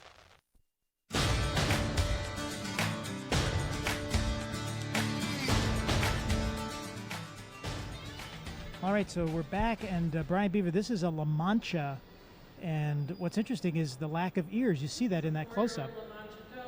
She's walking very nicely about the ring today. She's carrying a good amount of milk. She's got a beautiful level top line. She's got a well-attached udder as well, certainly worthy of today's blue ribbon. Thank you. Congratulations in Class 10, 3 to 4-year-olds. Your first place La Mancha will go to Erica Konheiser of Arcade, New York. Now in the ring, we'll invite our 4 to 5-year-olds, an entry from Erica Konheiser, and after that, we will select not only your senior and reserve senior, but your champion and reserve champion of the La Mancha breed. This will be the first call for Nigerians. First call, Nigerians, make your way to ringside. So we should say the La Mancha has ears. It just looks like it does not. Correct. Have ears, yeah. Yes. Yep. They do have ears. They can hear. Yeah. So they're just a very interesting breed in that aspect that they have the lack of appearance of ears. And with that, they apparently are very friendly, and they make about 1 to 2 gallons a day of milk product. Mm-hmm. So, yeah, they're a very productive animal, a great breed, and certainly shouldn't be discounted by any means of the imagination just because of those ears. So they should be able to compete very well with these Alpines that we previously saw. yeah, because the Alpine, as we said, seems to be the more common breed for dairy goat. Yep. Yeah. Yep. And interesting, the names, La Mancha, Alpine, Nubian, how they really, the origin of wherever they came from as a species, kind of dictates, I guess, the name. Mm-hmm. Comes our judge. It's a 5-year-old doe in our class of 4 to 5-year-old La Manchas. She's exhibiting lovely width and depth of barrel and flank, nice extension of brisket. She's got a nice, well-balanced udder that is holding a good amount of milk for her stage of lactation, and she's certainly worthy of our first place award today. Thank you. Congratulations once again to Erica Konheiser of Arcade, New York. She will be your first place in the 4 to 5-year-old class in the La Mancha division. We'll now bring back in that 3 to 4-year-old and compete for your senior and reserve senior, as well as your champion in reserve of the La Mancha breed. This will be the second call for Nigerians. Make your way to ringside. So we'll determine of these two La Manchas who will be the grand champion. Yep, the champion of the La Mancha breed, and there were only 2 in the class, so they were fortunate enough to have a very lucky round here. Yeah, and boy, Erica must be very busy with her animals. She's been in here exhibiting a lot. She's quite the exhibitor with the numbers that she has. So, and that a lot goes into that, having that many animals and the husbandry of it. I'm sure she works very hard at home. What breeds do you have? Did we mention that, Brian? We have boar goats and pygmy goats. So, boar and pygmy. Yep, the pygmy goat's more of a companion animal, and the boar So goats our are selection meat for animals, champion La Mancha today. 2 really nice does. They're obviously very productive members of their herd. They're making a good amount of milk. I'm going to go with the older doe on my left here as our champion. She is excelling the younger doe with body capacity, both in width and depth of flank. She also is carrying more milk, and she's got a beautiful wide rear udder and more correct teat placement. Our reserve champion is to be commended for her more angular hind legs in addition to her length of body. So thank you. Congratulations. In our La Mancha breed, your champion will go to Erica Konheiser, and reserve also to Erica Konheiser. We will now get started with your Nigerian breed. We'll be looking for Class 2 Intermediate Kids, 2 entries for Maria Palka. Class 3 Senior Kids, Jesse Quillis, please be at ringside. So as we bring in the Nigerian breed, it's an opportunity for us to take another short break, because these are the people that are bringing this home to you. Milk for Health and so many others. We'll be back. Take a look at these Nigerians right after this.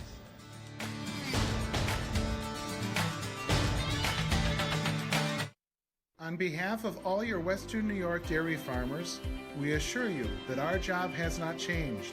We are still caring for our animals as we do every day, and we are still producing a clean and healthy product that you can feel safe serving to your families. All the dairy products that reach your table are also on our own family table, never touched by human hands, and from the farm to the grocery store within 48 hours, 365 days a year, through calm or chaos.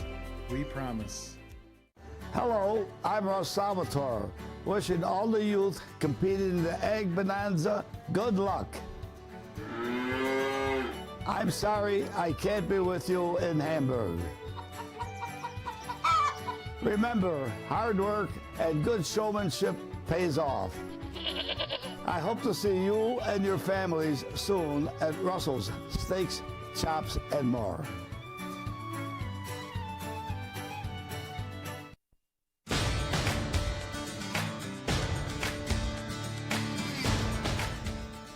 We're back at the Dairy Goat Show, and Brian, these are the Nigerians, and our judge, Sharon, was just kind of measuring the animal a little bit to go from the ground up to the body. What would that indicate? Correct. They can't be too tall, or they don't conform to the breed standard. So it is a miniature breed, and they want to keep them that way. So miniature, obviously small, but it doesn't necessarily mean young. It could, but in this case, it does mean that these are young and a miniature breed. Correct. These are the younger animals. probably just weaned kids between 3 and 6 months old, and they will grow fairly quick, especially due to that butter fact that we spoke about earlier. It helps with the growing ability as well. So the production is about 1 to 2 quarts a day, as opposed to gallons, from what I've read. And I want to thank the American Dairy Goat Association, adga.org, for all of the great information that I was able to glean from that website. So I would think if you want to get an animal, you should really read up on the animal before you just make an impulse. But you have to really make sure you have everything vetted to make sure you can grow these animals and treat them properly. And that's a great website to visit for that information there. As you've heard the judge refer to the scorecard, I assume this judge is ADGA certified, which means that she has gone through the tests of the American Dairy Goat Association and been certified, and she refers to that scorecard when making the decisions out there in the ring. And that's important to note with these young people, even though we don't have as many entrants as we would have liked, and we don't have any spectators because of the COVID restrictions.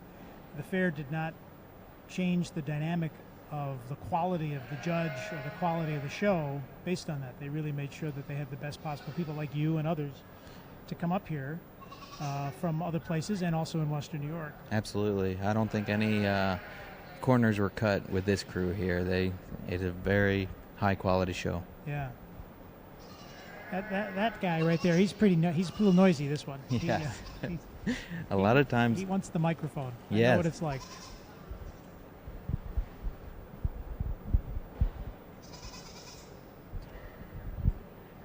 We were talking about, in the winter in Western New York, can be fairly cold, for animals, and how you have. Oh, here comes the judge. Nigerian dwarf doelings. They're both born this spring. I placed the black doe at the front of the class ahead because she's more uphill when viewed from the side, especially when walking about the ring. She also has more angulation to her hocks and width between her hocks than our doe in second place. The doe in second place is to be commended for her strength of top line, especially through the loins. Nice does. Thank you. Congratulations in intermediate kids class in the Nigerian division. First and second will go to Maria Palka of Boston, New York. Now in the ring will be class 3 senior kids, and entry from Jesse Quillis. Senior yearlings, this is your call to ringside. So here comes another one. We were just talking about the weather. In Western New York in the wintertime can be pretty significant in the winter, probably the same in Western Pennsylvania. So does that dictate how milk production is or isn't? It's just consistent based on the conditions in the barns? The weather definitely affects it. The stress of weather and other factors, not just weather, goes into the milk production. No kidding. So a cold day might mean less milk production, maybe? Yeah. I mean, the ideal temperature for these animals is probably in that 60-degree mark. So as the colder you get or the hotter you get on these really hot days, the stress of that heat does the same thing. And you'll see that in your milk yield. Interesting spotting on this animal. Yes, they come in an array of different colors. Yeah. So these guys are really young, and some of them haven't been quite tamed down. Yeah, this one is the most active of the animals we've seen all morning in our dairy goat show. Been on since 11 a.m. and this little one is making his voice, or her voice rather, heard. Yes, absolutely. And it's a stressful time, but they're learning. It's better to get them out there early. Got a very mad senior kid here in our Nigerian breed. She's a lovely example of a Nigerian dwarf.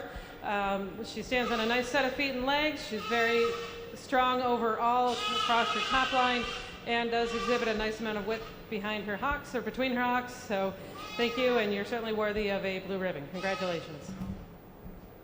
Congratulations in our senior kids class in the Nigerian division. First place will go to Jesse Quillis of Forestville, New York. Now in the ring we'll look for class 5 senior yearlings. Entries from Julia Britton, Peyton Britton, Jesse Quillis, and Brianna Cottrell. After this class we will select your junior champion and reserve junior champion. So we see the young ladies coming back now, Brian. And so they're going to take a look and see how far they can make it Yep. So when we saw them earlier, they were in there for showmanship, and they were judging the exhibitor's ability. Now they're going to be judging the animal's ability and the conformation of it. So let's see how they do. Same animal. Yep. Yep. Typically, you want to get the one that's the one that you've bonded with the most, or the most well-behaved animal. But that's not always the case when showmanship is. Do you sometimes have different animals for showmanship and for the breed category? Absolutely. Yep.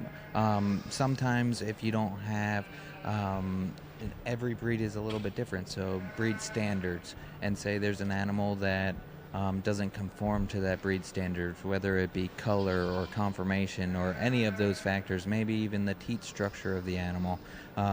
If they don't conform, but it's a very friendly animal, or you've bonded with that animal, you can still use that in showmanship and not get discounted because of its lack of correctness, we'll call it. The animal might work in this to use the same animal in the different ways that it's presented, or a different animal if you need it. And there's the measurement that we just talked about earlier. Mm-hmm. And the judge looking at that structure in the bone and how the back is in place. Hopefully we'll get a chance to speak to our judge. Sharon's in from Hubbardsville, and as we said, likely certified by the American Dairy Goat Association. And interesting to read up on these animals, as I have in the last few days, not only to see how many breeds, but the nuances in what they can do and their temperaments and the different colors. Well, different colors, what works and what works well depending on the kind of a farm that you have, the kind of land that you have access to.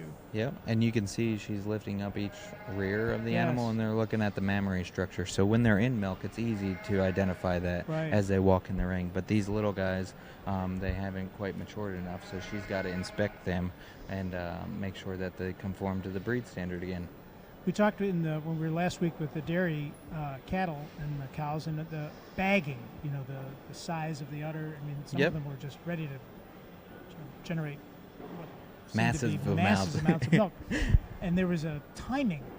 Do you go through the same timing with the dairy goats? Yeah, they do. It's not quite as intricate, I would say, as the dairy cows, but they do. You want to milk them at the correct time in order for that bag to be at the peak freshness. And the same thing for showing. You want to make sure that the bag is peak, so they see the level of milk production, the and visibility, and all of the physicality of it all. Mm-hmm. Yeah, I see.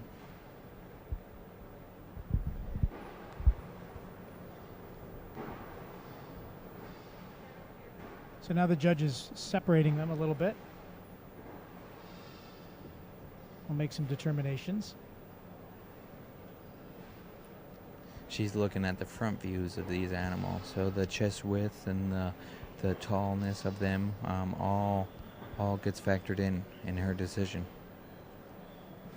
And if an animal isn't chosen to be shown, there's still a reason for the animal to exist, to deliver milk and for meat, and it just may not be of a show quality caliber. Exactly. There's a lot of animals at these people's homes, I assume, that are sitting there, and they will be more beneficial to them at home than in the show ring.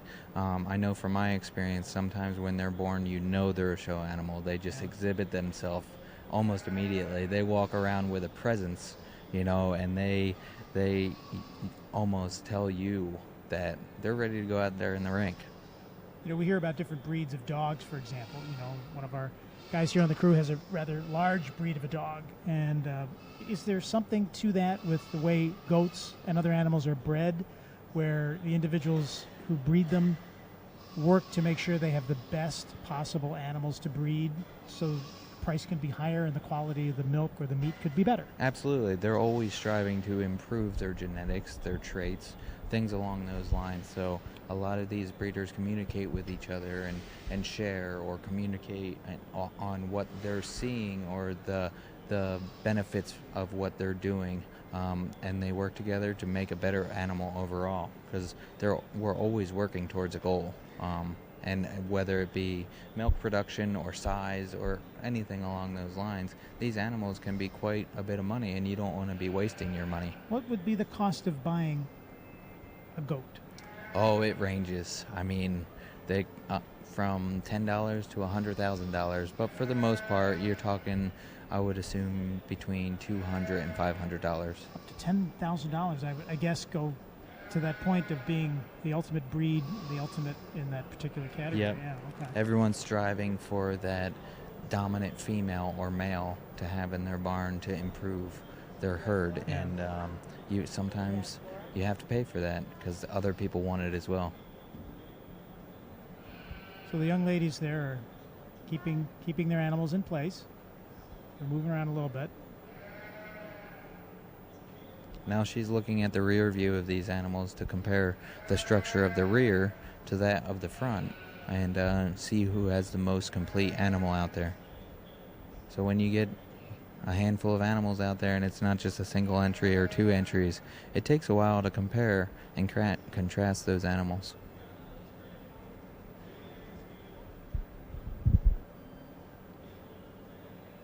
Now you're located near Pittsburgh, Pennsylvania? Yep, between Pittsburgh and Erie, Pennsylvania, Okay. so right on the western border. All right, so not too far, and the weather's pretty similar. Mhm. And what other shows would you have gone to this year? I know there's a big Pennsylvania show near Harrisburg every Yep. year. I heard about yesterday, and that's in January. Yes, the farm show in January. I believe that's still up in the air whether or not that's going to happen, and we hope that it will. But Would you go to that show to Yes. show animals? Yep, yep. And then there's other shows. Our county fair was unfortunately canceled. There's shows in Ohio that we visit that have been canceled. And throughout Pennsylvania and New York that we typically go to that have been canceled. So the fact that this has gone on is quite amazing. I will say so. It sounds like there's a circuit that you do if you so inclined to go to show to show to show. Correct. In a various region, Pennsylvania, Ohio.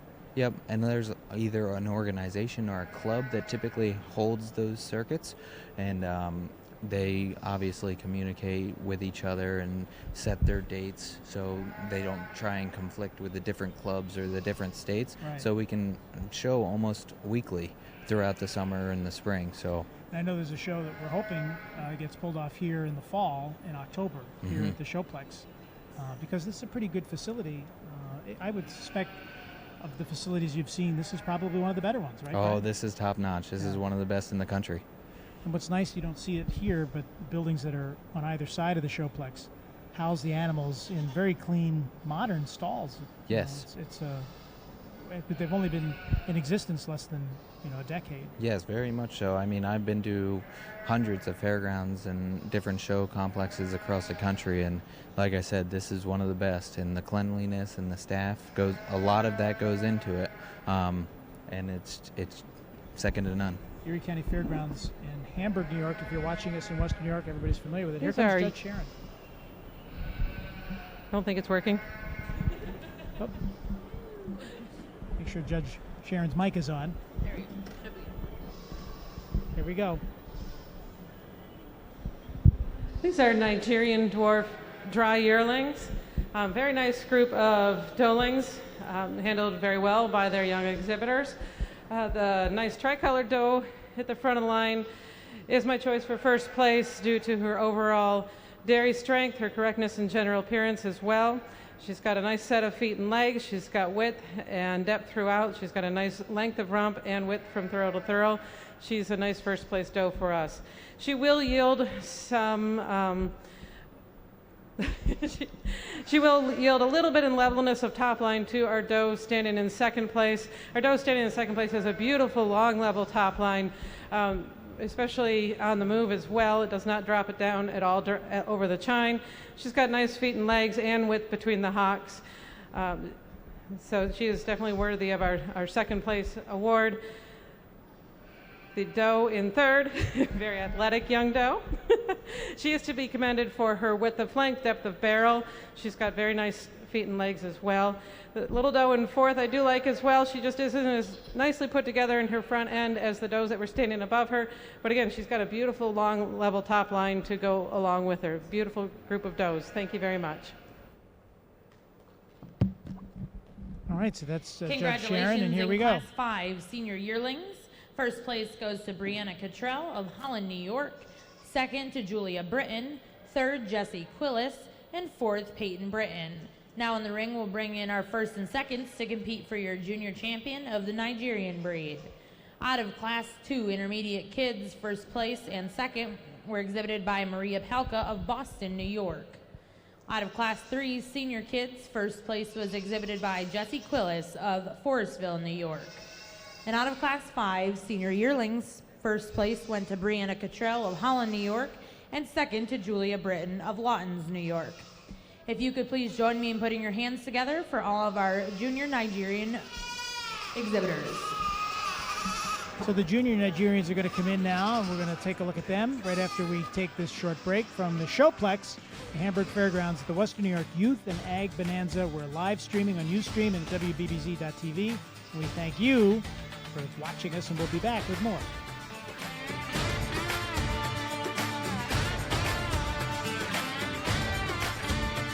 Want the best for your pets? Decide on Clyde's. Most people think their best deal is with online retailers, but I'm always getting the best price at Clyde's Feed and Animal Center. Shop ClydesFeed.com for convenient 1 to 3 day shipping to your doorstep. They've got a great selection of food for every pet, from dogs and cats to horses and chickens, wild birds, and everything in between. You'll find more than food. Shop toys, treats, flea and tick treatment, grooming supplies, vitamins, supplements, and more at Clyde's Feed and ClydesFeed.com.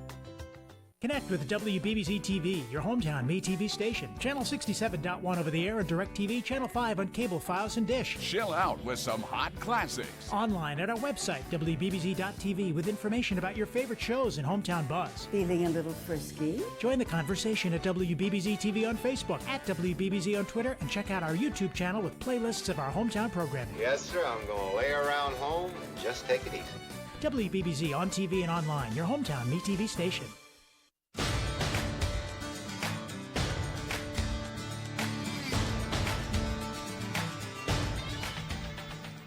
All right, so now, Brian Beaver, we're looking at another group of exhibitors with their Nigerians. And what are we looking for now? What's Judge Sharon going to come up with here? The judge is choosing the junior and reserve junior champion of the Nigerian breed. So she's going through the ones she placed in first and second in earlier classes, and she's choosing the best one of the group.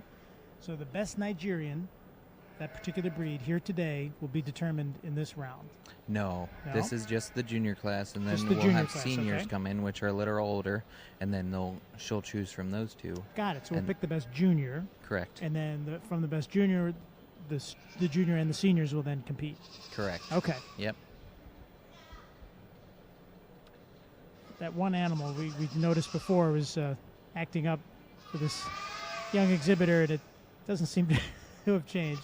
Yep, we talked about earlier that these guys are definitely companion animals, and they bond with certain people or even animals. So one of his buddies might be in one of the barns in the back, true. and that's what he's looking for, whether it's his mother or his friend or, you know, whatever. But that's what he's looking for, that's for sure. He's making that known, but the judge has been so kind to kind of understand that, you know, that it's... Yes, it this doesn't is feel not like there's unusual. any penalty. We're not getting penalized for it. He's not in pain or anything. He's just hollering for his buddy. Yeah. It's interesting to note that the ring and the collar are leading the animal by. The collar and chain, I'm reading here, is used to help. It's used to help the exhibitor lead the animal where it needs to go. So that really is the guide. Yes. Yep. You know, it's just like a lead in other animals, and this is the style that they've chosen for this particular breed or species, you know, and it seems to be working pretty well out there. We saw with the pig show, you know, you got to tap them along the side, and they go to the left or go to the right, depending on where every it is. species is a little different.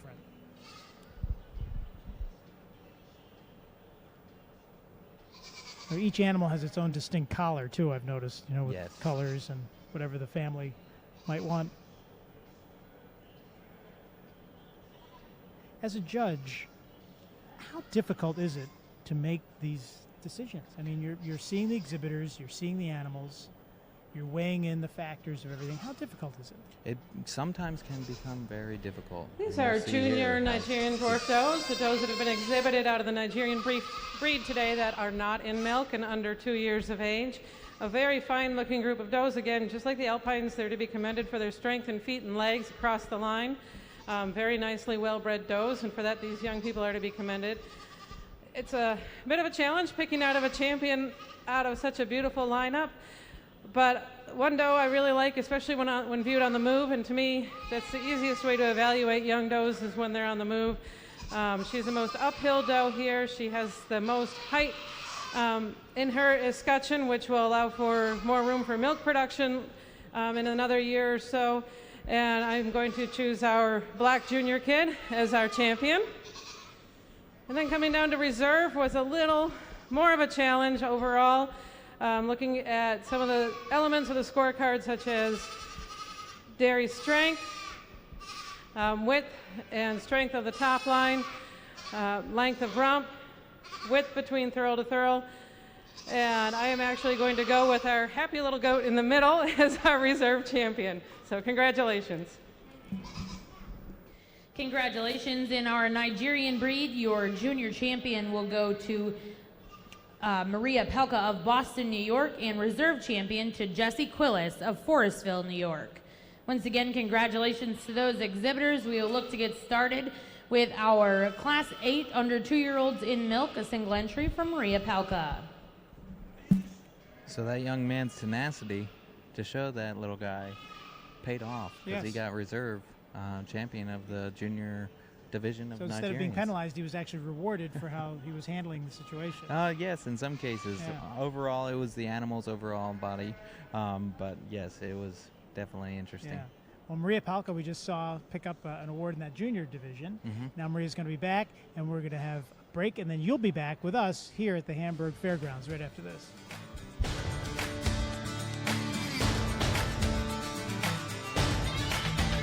Want the best for your pets? Decide on Clyde's. Most people think their best deal is with online retailers, but I'm always getting the best price at Clyde's Feed and Animal Center. Shop ClydesFeed.com for convenient 1 to 3 day shipping to your doorstep. They've got a great selection of food for every pet, from dogs and cats to horses and chickens, wild birds, and everything in between. You'll find more than food. Shop toys, treats, flea and tick treatment, grooming supplies, vitamins, supplements, and more at Clyde's Feed and ClydesFeed.com. Hello, I'm Ross Salvatore, wishing all the youth competing in the Egg Bonanza good luck. I'm sorry I can't be with you in Hamburg. Remember, hard work and good showmanship pays off. I hope to see you and your families soon at Russell's Steaks, Chops, and more.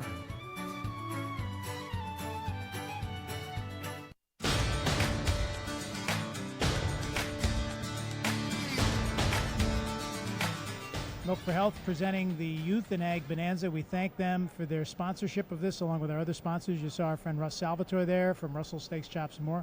Clyde's Feed and Animal Center, our friend Jim in Hamburg and Lockport. These are the people who are bringing this home to you on the Ustream and WBBZ.TV. Our TV team is here. And I hear you have MeTV in Pennsylvania, Brian. Yeah, we See? do. It's everywhere. It's everywhere. Not just here. And so some of those classic shows, we're still trying to get Gilligan off the island, Brian. I'm not sure if we'll ever succeed. But that said, on television, if you've ever seen our station, we do a lot of the classic shows like Gilligan's Island and Hogan's Heroes and MASH. And on the production side, we're here at the fairgrounds producing this with our friends from the Erie County Fair. We're here every year. We have a gazebo usually at the fair, and we would have been in full swing right now at the fair, spinning the wheel, raising money for a not-for-profit that we partner with, Prevention Focus. And you were just saying the fairs have been canceled where you are in Pennsylvania. Mm-hmm. Yeah. So yeah. Throughout the country, I believe. We missed all of that, but things are moving along, here in New York State, and just so we're safe. And we do have our masks, and everybody has been wearing their masks pretty much to make sure that, we follow those COVID restrictions. And in Pennsylvania and in New York State, we feel pretty blessed right now with everything that's happening, so we're hoping we can move forward and hope that you are being safe at home. We wouldn't be able to bring this to you without the technology of the internet, so it's pretty significant. A lot of moms, dads, grandparents all watching their young people compete. I've heard a lot of people that are grateful for this streaming service, and they've been able to watch things that they haven't in the past. So yeah, we're thinking maybe we even do it next year, even with the opportunity, we would hope, God willing, to have spectators come back. the opportunity to stream it for people to watch and other family members is pretty neat. Yeah, absolutely. Yeah. So you're a big star now, Brian. It's your first time on TV. Probably won't be your last. I don't know about that. You never know.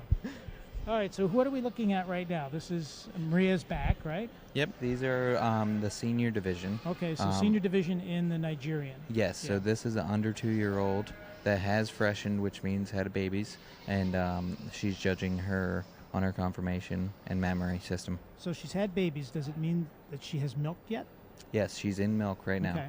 Yep. But the class we saw before, we heard, had not milked yet. Correct. Yeah, so so the typically they have babies and start milking around that 2-year-old age, but this is a class of anything under 2-year-olds. So she must have matured a bit early, Yeah. and we're able to get her in production a little quicker. Single entry here in our yearling milker class for the Nigerian dwarf breed. She's a nicely balanced doe, exhibiting nice width and depth throughout. She's got a beautiful, well-attached mammary that's carrying a good amount of milk for a yearling milker. She's certainly worthy of our blue ribbon. Thank you.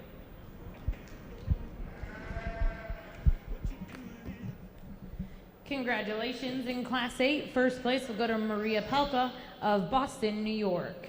Now in the ring will be Class 9 2- to 3-year-olds. 3 entries from Maria Pelka and 1 from Jessie Quillis.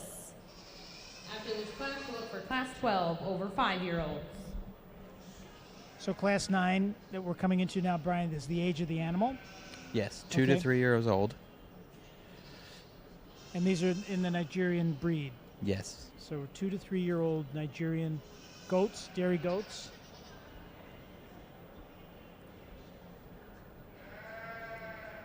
Different markings, different colors. Yes, the Nigerians are known for their different colors, Yeah.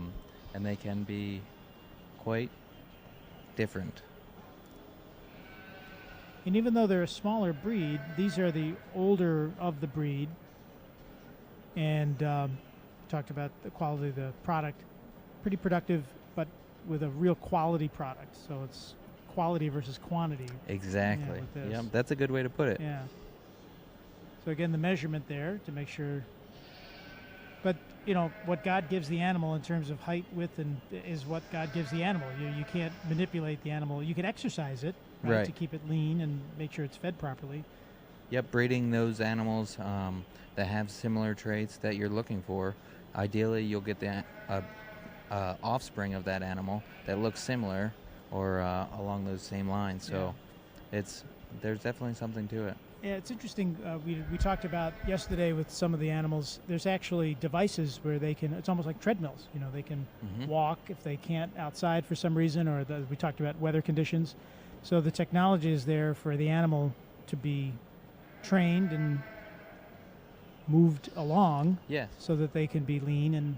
Yeah, they always have productive. to exercise. These guys not so much because they're in production and you don't want to burn too much calories. Right. But from that market standpoint and building muscle, you always, almost daily, exercise those animals. So you can see that they're ready to milk right now.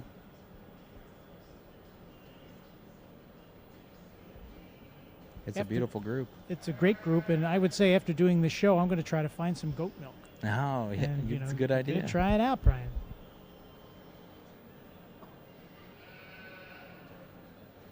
That is one of the things we miss here at the fair, the opportunity to taste all of that and showcase these young people. You know, by and large, Western New York, even though with the city of Buffalo being the second largest city in New York State, there's still a lot of rural communities in the 8 counties of Western New York. So celebrating the agriculture is very important. Absolutely. And important for people in the city to get here. But we'll have to do that next year. So just as we saw in the last segment, the judge is going to take a look at the hind quarters and then the front. Yep. All aspects of the animal she's judging.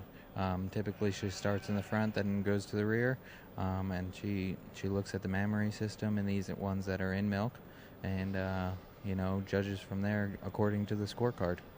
When an animal is cleaned, do you have to groom a goat, just like we groomed the sheep yesterday? No, for the most part, they will just wash them, bathe them, dry them, and then they'll clip them. So basically shear them off down to a very small coat.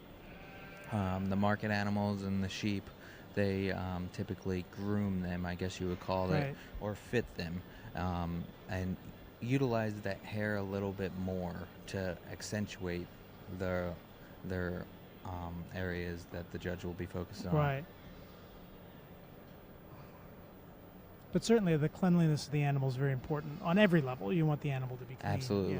Yeah, the environment that they live in as well, the stall and the area in the barn. Yep. A lot of work. Yeah, I would A lot of imagine that that's goes probably a big piece of your family chores. Yes. Yep. The cleanliness of it directly affects actually the health of the animal.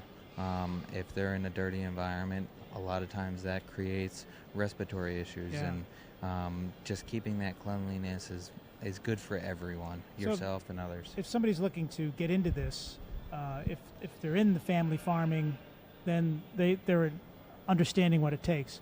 But if somebody's thinking of doing it, you're a young guy with your wife and your family, you really need to make sure you have everything covered. You can't just say, well, I've got a lot of space in a barn and I'm going to, although I'm sure some people do, but you really need to make sure you have everything set. It's, I would imagine, an expensive process to make sure you have everything ready, even though there's payoff in the end with whether the animals are sold or the meat or the dairy production. Yeah, it's an investment, and it takes a long time and a lot of research, and it's a dedication that you have to make to yourself, your family, and those animals, because you can't put those animals in an unfit environment. Yeah, we've heard horror stories over the years.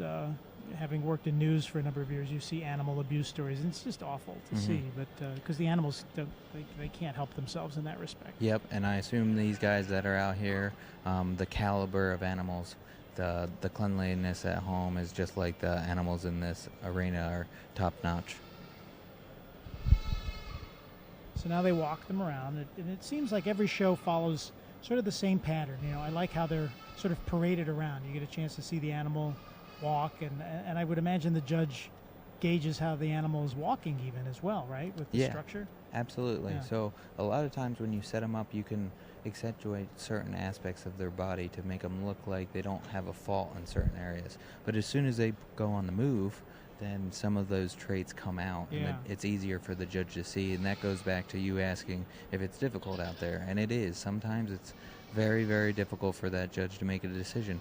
And if you had two judges in that ring, there could be two different scenarios that come out of that. So a lot of times these youth might get a little discouraged by where they were placed in that class, but if you had a show the next day, it could be completely different results, and they need to understand that, and That's they an do. interesting point. The animal one day may not be the animal the next day. Absolutely. Yeah. And it happens all the time.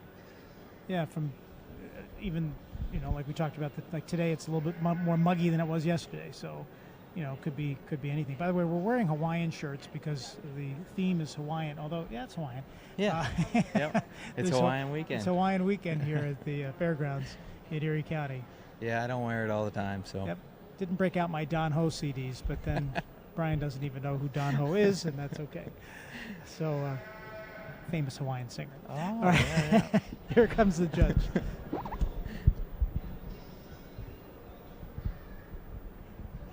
We have a nice class of 2-year-old Nigerian dwarf milkers here. The doe standing in the front of the line is a lovely, well-blended doe.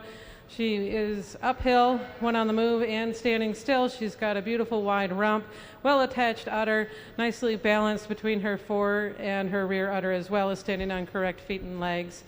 She will yield somewhat to strength of loin to our doe standing in second place. Our doe standing in second place over the doe standing in third, again for levelness of top line and width of rump, especially when viewed from the rear, in addition to having a little more width between her hocks when standing and when on the move. The doe in third has got lovely depth of barrel. She's got nicely put together feet and legs as well. And she is standing over the doe in fourth, primarily due to strength of rear udder. The doe in fourth, although a very nice young doe exhibiting a lot of dairy strength, she does not have as much in her rear udder capacity compared to the doe standing in front of her today. So thank you very much. Congratulations in our 2 to 3-year-old class. First, second, and third will go to Maria Pelka of Boston, New York, and fourth to Jessie Quillis of Forestville, New York. Now in the ring, we'll invite our entry from our over 5-year-old class, an entry from Julia Britton. After that, we will select your champion and reserve champion senior in the Nigerian breed, and then look for the juniors back to compete. All right, so the 5-year-old goat is coming in next. Yeah, interesting. All right, so we'll see that animal, and we'll find out what the judge has to say about that. Right after we take this short break, we're live at the Showplex in the Fairgrounds in Hamburg, New York. Thanks for watching, everybody.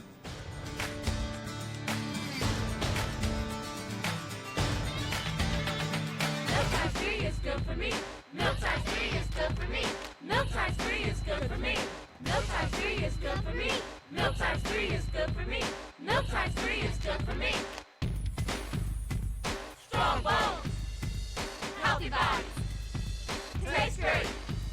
Milk with chocolate, yogurt, cheese. Make me healthy, stronger, please. Milk Times 3 is good for me. Milk Times 3 is good for me. Milk Times 3 is good for me. Two on Your Side invites you to the Hamburg Fairgrounds for Blast Out Hunger, a food drive and fireworks drive-in. Join the Erie County Agricultural Society to help support Feed More Western New York and our neighbors in need. Just bring a bag of non-perishable food and we'll collect it at the gate. Enjoy an evening of fireworks with your family from the comfort of your vehicle. Saturday, August 15th. Gates open at 8. Skylighter fireworks at 9:30. See you there. We'll have a blast.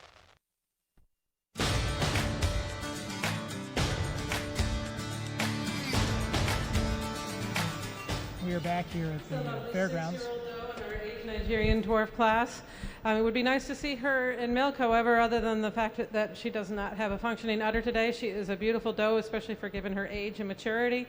She's exhibiting a lot of depth through her flank, a lot of width through her chest, in addition to her barrel, and certainly looks like she could be a very nice, productive doe if she were still in milk. Thank you for bringing her. Congratulations in our over 5-year-old class.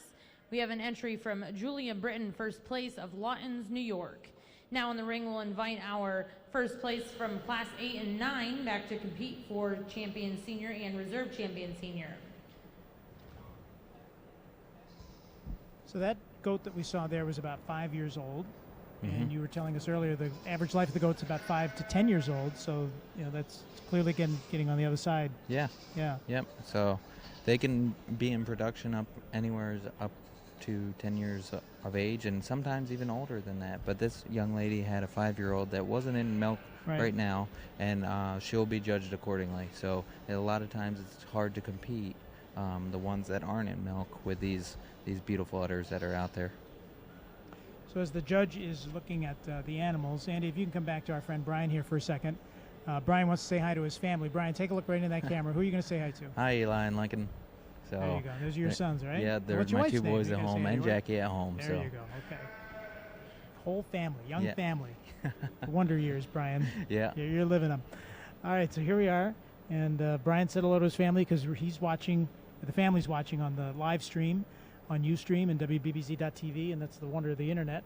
With this particular show going virtual, so much going virtual now. Yes. That's the way of the world. But it's interesting because people are getting a chance to see this in ways and learn things as I'm learning things.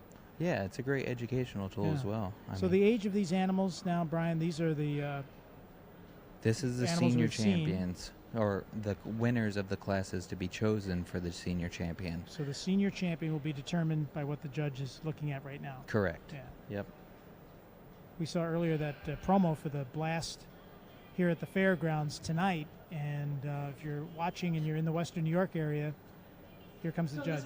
We're selecting our champion milking Nigerian dwarf, and as much as I admire the age doe at the top of the class, unfortunately I can't really look at her too much today to evaluate her because she does not have a functioning mammary to present us with today. So looking at the other 3 does that are standing towards the end of the line, the 2-year-olds in the middle and the yearling on the end, what I'm going to choose for champion is our first place 2-year-old doe. She exhibits a beautiful top line, nice width and depth throughout, in addition to a well-balanced mammary system. Then coming back to the end of the line, looking at our second place 2-year-old and our first place yearling. I am going to go with our 2-year-old class as well for our reserve champion. She does have a stronger top line than our yearling, and she does have more rear udder than our yearling, and hopefully the yearling will develop more udder capacity as she ages and matures. Thanks for bringing such beautiful goats. Congratulations, our senior champion in the Nigerian breed will go to Maria Pelka, and reserve also to Maria Pelka of Boston, New York. Now in the ring, we'll invite back our junior champion to compete for grand reserve of the Nigerian breed. After that selection, we'll bring in all of our grand champions to select the best doe and show. So one more show for the Nigerian breed coming in. And boy, Maria's been a very busy young lady today with her animals. Yes. And winning, which is terrific for her. We talked about the pride this is for the young people because they'll share this with their friends and family and have those blue ribbons and those certificates up on their wall and in the barns. Yeah, it's so gratifying to see the hard work pay off. You know, they've spent hours and hours and putting into this project here. And yep, one animal decided he wanted to renegotiate his contract, I guess. He'll be back. We talked about the blast. The fireworks are coming in tonight. And the fireworks are going to be free. So if you're in the Western New York area, you can come on over to the Hamburg Fairgrounds at 8 o'clock. And make sure you bring lots of donations of food for Feed More Western New York. That's the organization that blends Meals on Wheels and the food bank. And particularly now, as you know, Brian, some people are in need of food that they never thought they'd need before. And there's no shame in asking, believe me. So this lineup here is exhibiting our champion milking Nigerian dwarfs and our champion dry Nigerian dwarfs, also known as junior does. And as nice as our junior does are, unfortunately they do not have functioning mammary systems that we can compare to our older does, so I'm going to stay with our older does for our overall champion and reserve of the Nigerian dwarf breed, and look forward to seeing the younger does in milk in another year or so. Thank you. Congratulations in our Nigerian breed. Your champion will go to Maria Pelka of Boston, New York, and reserve also to Maria Pelka. Now in the ring, we will invite all of your champion and reserves to select our best doe and show. Jess, is there a reserve best doe and show? We will be selecting a best doe and show and reserve best doe and show, as well as the best udder and show. So the best doe and show is what's coming up next, and we'll get back to that and find out who's going to win when we come back from the Showplex in Hamburg, New York.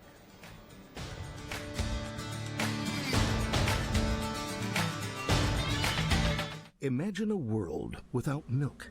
It would be a tragic, tasteless existence. After all, with no cheese, how would anyone know when to smile? With no milk, why would anyone want to? But there is hope. Your Western New York dairy farmers are committed to providing the most wholesome, delicious milk products possible, returning smiles to tables and order in the universe. So, everyone's okay with a cow in the house? Milk for Health. The guys with the cows. Saturday night is movie night on WBBZ TV. The fun starts at 6 p.m. with The Three Stooges. Then at 8, Svengoolie screens the classics. Kerwin. And later at midnight, Buffalo Beatniks, Zelda, Bird, and Theo serve up hot coffee and cool movies on Offbeat Cinema. Keep watching the skies.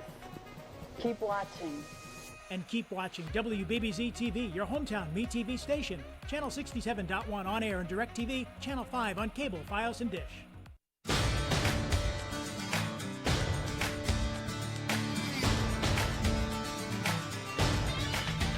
We are live here at the Western New York Youth and Ag Bonanza. Brian, this is what live TV is all about.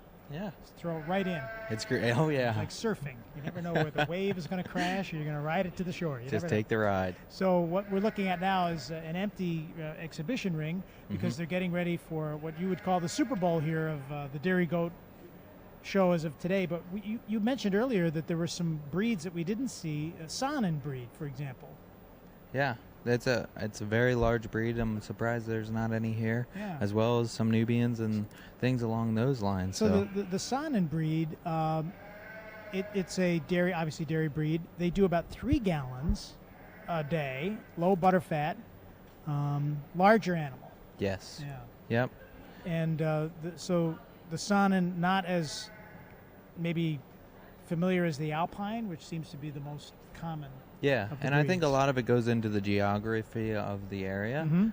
If there's a predominant Alpine breeder or Nigerian breeder in the area, that would just make sense. There'd be more of them. Yeah, right. So there might just not be a famous Saanen breeder in the area to bring these kids up. Right. And Nubian, we didn't see really too many of those, of the floppy ears. Yes. They do about 2 gallons a day. And but these are the breeds. There's a Nubian right there. These are some of the breeds that we've done our research on.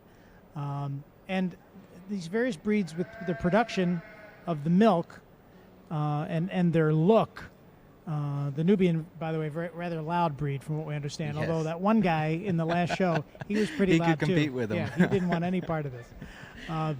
So with that, when we think about life on the farm, do you get up with the animals, and do the animals wake you up?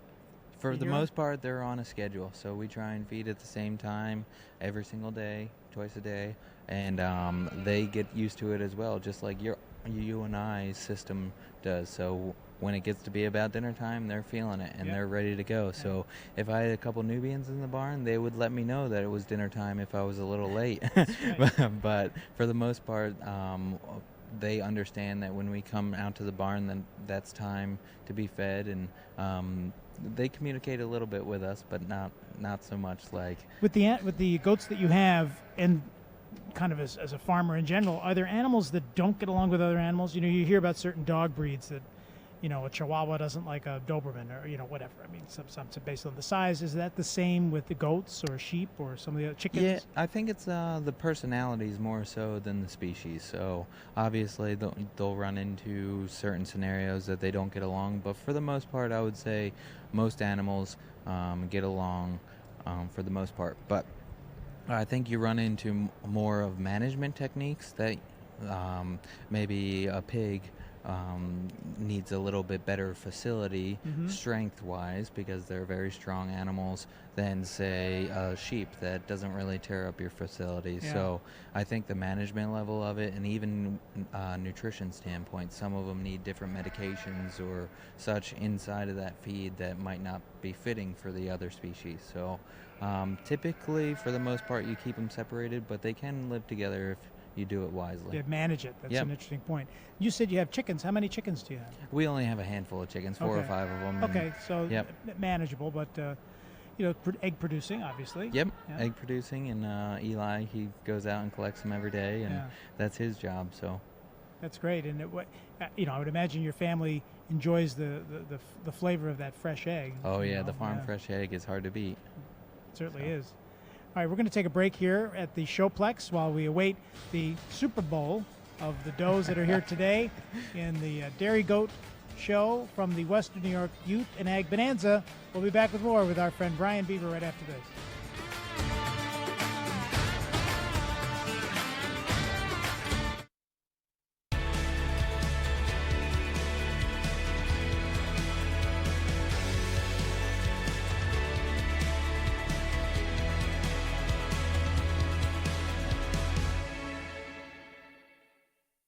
On behalf of all your Western New York dairy farmers, we assure you that our job has not changed.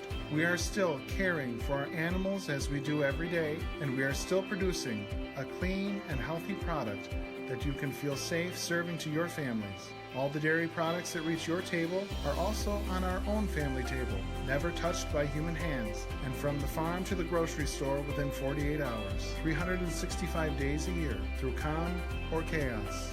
We promise.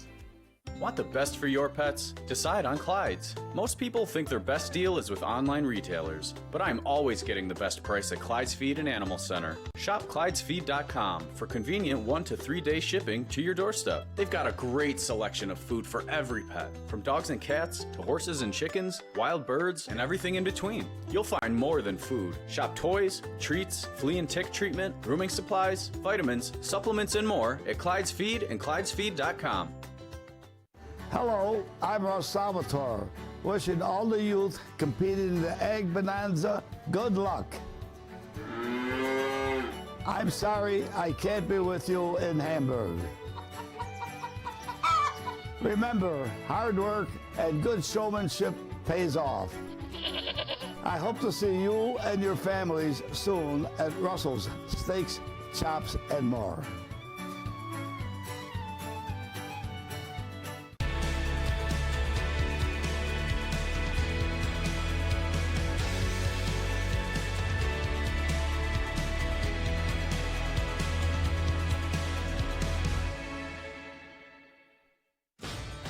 Milk for Health presents the Western New York Youth in Ag Bonanza, live to you at home, where youth from the 8 counties of Western New York will compete in livestock judging and showmanship in various categories. Live from the Showplex on the Erie County Fairgrounds in Hamburg, New York, Milk for Health presents the Western New York Youth in Ag Bonanza.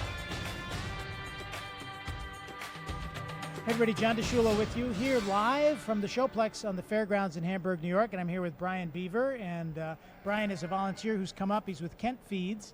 That's his company, and you go across the country selling feed to farmers and to other commercial vendors. You've been saying that even though the COVID has been impacting businesses, you've been doing pretty good. Yeah, it's been a pretty good year for feed sales, mainly because a lot of people are home now and they want to go out and have some chickens or a backyard goat like we've been watching today, and obviously they have to feed those animals, so the demand for feed is a little bit higher, and through COVID and everything, we've been fortunate enough to keep producing, obviously with the right precautions, and it's been a fairly good year considering everything that's going on. Yeah, considering, and you know, where we're going now into the fall and winter, you know, could take a different turn. We hope not, but I'm glad that you and your family are safe and that your company's doing well. Mm-hmm. During the break, we were just mentioning that the American Dairy Goat Association has a really good website. I just called it up here on my phone, and yeah, you know, since 1904, you know, the various pedigrees, and it's interesting because some of these events that even the Dairy Goat Association was going to have this year have been canceled as well. Mm-hmm. And so if you really are interested in goats, based on what you're seeing here in the show today, I really suggest the website. It's really kind of cool, adga.org. And I would suspect that, you know, you can find out a lot on the internet, but most importantly, you have to really find out from the expert. You can't just use the internet as your guide. You know? Right. You have animals. If somebody was thinking of, you know, getting an animal, they would want to talk to you and find out what it's all about. Like we were talking about just your life cycle, when you go to bed, when you wake up, and how the animal impacts your whole family overall. Yep, finding the right mentor is a big aspect of doing this. We were fortunate to have some very good mentors. One, we were learning and researching this, and that pays dividends, you know. So a lot of times you don't know things, but there's certain things that you can learn from the internet, like adga.org, or you can learn from a fellow breeder or even your neighbor that has gotten into goats or chickens or rabbits or what have you, and they can walk you through it. So it's not a very difficult process. It's a dedication that you have to sign up for and, you know, take care of those animals responsibly. You have to do that responsibly, and we're doing everything responsibly here. Our masks are with us, they're not on us, but we took the test. That's why we've got the wristbands on, because we had to get our temperatures checked and we had to do a questionnaire and we had to make sure we had the mask. So all of that said, that's why we are here today, because of the restrictions that we are meeting and able to bring this home to you. Captain Chris is coming in with an urgent breaking bulletin, and this is the urgent news. They had to milk the goats. Oh. See? So we just found this out, and Captain Chris came in and gave us the news that we've all been waiting for, which is, why are Brian and John just sitting there? Well, because they had to milk the goats, and we talked about that, because it's time. They wait for nobody, not even a live stream feed. Yeah, it's on schedule, and you got to keep up with it, especially when you're trying to make them perfect for show. It's very time sensitive, so sometimes when duty calls, you have to do it, you know. Well, we saw those animals and how they, you know, were ready to milk, so it didn't surprise me when that note just was passed in front of us. Makes sense, though. Yeah, it makes sense. So if we want to try that goat milk, maybe we'll just have to go over to the stalls. You know, they have an area here where the milking of the animal can take place. They actually built that as a part of the building that is particularly where the cows are. And the animals are milked when the fair is ongoing. People can watch that process. Yes. And they can learn all about it. So the facility here, it's not as if they, you know, are off to the side, you know, next to the building. They're in a facility that is as good, if not better even, than something, you know, they might even have in their own it's a barn. beautiful facility with great sanitation, and that's all very important when it comes to handling human consumed foods. Yep. And all of that said, here comes the judge. So we're going to take a look and meet Sharon. Come on up here, Sharon. Hi, how are you? Okay. Good to see you. You know Brian, right? Not really. It's Really? my first time here. Well, say hi to Brian Beaver. Brian. Hi, Brian. Yeah, so Sharon, we've Hi, been struggling Sharon. with your last name. Say it for us. Jakonski. Jakonski. See, it's Sharon Jakonski. And Sharon, you're from Hubbardsville, New York? I am. Where is that? That is in central New York, southeast of Syracuse. So not too far away. No, southern Madison County. Okay. I grew up in Erie County, though. Oh, terrific. So your connection with the fair, I was going to ask about that. What is your connection to the fair? But during my high school years, I exhibited and helped groom horses here. Never actually was involved on the livestock end of it, but after college, I got goats, and I've been a goat breeder for over 20 years now, so here I am. So Brian, anything you'd like to ask our judge with what she's been looking for here today? Oh, it seems like you're focusing a lot on the structure and the conformation of it, but the memory system's huge. We watched yesterday the market show, and that was not a focus. No. So can you explain that a little bit? Well, with a market goat, they are also known as meat goats, so you want to be looking at them as living carcasses and how they would look as far as on your table or in your freezer. So they're going to have more meat on them, on their frame overall. They only need to be able to make enough milk to sustain their offspring, not to have extra to then go into the milk tank to make milk for the family, or in a production environment, cheese and fluid milk also. Interesting. So explain that. So that we saw the dairy goats, and they're ready to milk, but you're saying sometimes they just make enough milk for their offspring, but not beyond. Correct. It's like the difference between an Angus and a Holstein. You're not going to put an Angus into the milking string at a commercial dairy because they only make really enough milk to sustain their offspring. Interesting. So with that said, I keep on saying cows because I was here last week for the cow show, but and I say that because Brian and I were just talking dairy goats and goat milk. The proliferation of that has really picked up in the last several years. You know, when I was young growing up, I never heard of goat milk. Goat milk is very unique in that it is easier to digest for most people than cow milk. If you're lactose intolerant, you can often tolerate goat milk rather than cow milk. It does not have as much lactose in it. And the components of it are actually smaller chain molecules when it comes to the fat and the protein, so it's easier to digest. It also makes a more flavorful cheese in some ways than cow milk does also, and the artisan cheese market is really expanding quite a bit. Mm-hmm. And so the goats lend themselves well to that. They're also an ideal backyard animal compared to a cow. They don't take the space, they don't take the feed. You can bring a couple goats to a show like this in the back of your minivan. Good luck doing that with a couple cows. How do you transport your goats? We have a livestock trailer, but we've had quite a few in the back of the truck as well, so she knows the deal. The first goat show that I brought my does 2 years ago were 2 grade does in the back of a Ford Festiva. Hope you had a little weather tech there, Sharon. No. No, okay. So, you know, you were looking at the animals and talking to the young exhibitors, and, you know, Brian has judged shows, and we were talking a little bit about what you talk about. And Brian, what do you talk to the young people about when you're judging? We were explaining, almost like you explained, Sharon, after the first class there, the age of the animal, maybe their name, and we could go along those lines and then increase those questions as the age goes on, the age of the exhibitor goes up. So is that similar to what you do?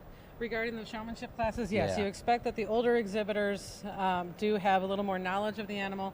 It is a little discriminatory towards an older first-time exhibitor. Some shows will have a novice class where it doesn't matter how old you are, but if you're in your first or second year of showing, you can compete in that showmanship class. Mm-hmm. This show was done by age with the peewees, the juniors, and the intermediates. So you're looking at each age group, and you're assuming they all have the same knowledge base, and you're asking them questions based on that, both on the parts of the animal, the functionality of the animal, and then also on the dairy goat scorecard is recognized by the American Dairy Goat Association, which categories of the animal are worth more points than others. And we talked about that a little bit, the American Dairy Goat Association. We gave out the website for them to visit. Do you suggest any other resources for them to go and check out?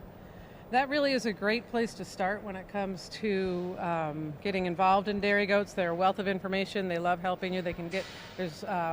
In New York State, there's a New York State Dairy Goat Breeders Association, and on that website there will be listings of local breeders that you could get in touch with across the state. So Chris Musial, Captain Chris, left us the note that everybody wants to know. Sharon, how long does it take to milk a goat? That depends on how much milk the goat is making and the skill of the milker. Attention in the barns, this will be the 5-minute call to the start of our grand drive here in the show ring of our Dairy Goat Show. 5-minute call. 5 minutes. Well, we know at least we have that. There you go. I raised standard size goats, mainly Alpine Saanen and a few Nigerians. Obviously, the Nigerians you would think don't take as long to milk. However, they have smaller breed. Right, but they also have little bitty teats, so it can be more of a challenge. You're only getting a teaspoon or two out per squirt as opposed to a couple tablespoons.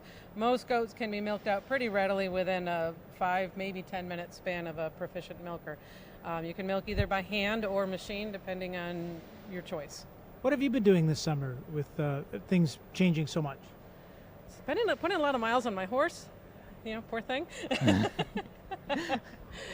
Fishing a little bit more than normal. Yeah, missing the fairs. That's definitely been a change. Yeah. Do you judge shows a lot, Sharon? Usually just maybe 2, maybe 3 a year, small shows. So, but it's enjoyable. I really like working with the kids. If I don't judge shows, sometimes I'll do just practice shows within a 4-H club, where it's totally non-competitive and it just gets them used to being in the ring and showing their animal. I've done some showmanship clinics to try and give them some tips on how to present their animal, how to get them ready to hit the ring. And I really enjoy giving back that way. Something Brian noted when you were judging, there was one young exhibitor had a little trouble with their goat.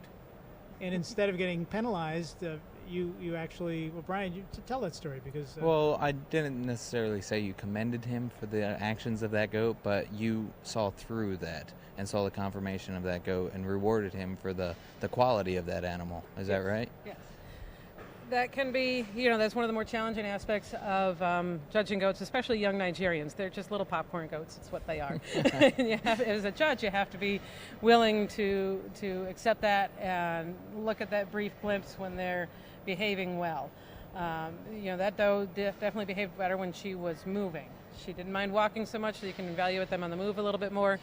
And honestly, that's how you should be looking at the animal when you're a judge, because part of showmanship is knowing how to set your animal up correctly so they look their best. And you can take a goat that looks a little wonky here or there, and depending on how you position the legs or how much you stretch out their back or you elevate their head, that can make up for some of the flaws in the animal. But when the animal is walking, you really can't hide so much. We were talking earlier, in case you haven't figured it out, I'm a city guy here doing the Ustream feed, but I'm learning so much, Sharon. And we mentioned that there's certain breeds like Saanen that we didn't see any of. Are there certain breeds that are more prevalent in certain places of the country? I'm not sure about geographically more prevalent than others. I know that Nigerians are very popular right now, mainly because of their small stature. You can have a whole lot more of them in the same space as a standard size goat. That enables you to breed a few more does every year and maybe improve your line a little bit more every year than, say, with a standard size goat. They're also more marketable as pets for their offspring also, just because of their smaller size. Everything small is cute and people want it. However, the larger goats, the Alpines, the Saanens, the Nubians, some of the lesser known breeds, Oberhasli, Sables, and Toggenburgs, are more popular with those that are looking to have a slightly larger animal that may give them a little bit more milk. Saanens are known as the Holsteins of the dairy world. They're the most commercially desired goat. They are the highest production breed also. Those are the solid white goats. Alpines are a close second in addition to Nubians when it comes to commercial production. It's just for volume, and Nubians produce a lot of butter fat, which also can increase the yield of your cheese. Talk to me about the boar. The boar is a meat goat primarily from South African origin. They are a strong, sturdy, fast maturing goat. Definitely the most popular goat when it comes to meat breeds. I've raised both boar and Kiko goats myself, and I found that in my environment, which was a mainly pasture-based environment rather than a barn-based environment, the boar didn't do so well out on the pasture compared to the Kiko. The Kiko were from New Zealand. They're a little bit hardier, a little more parasite resistant. So we really like crossing our boars with Kikos to get the best of both worlds.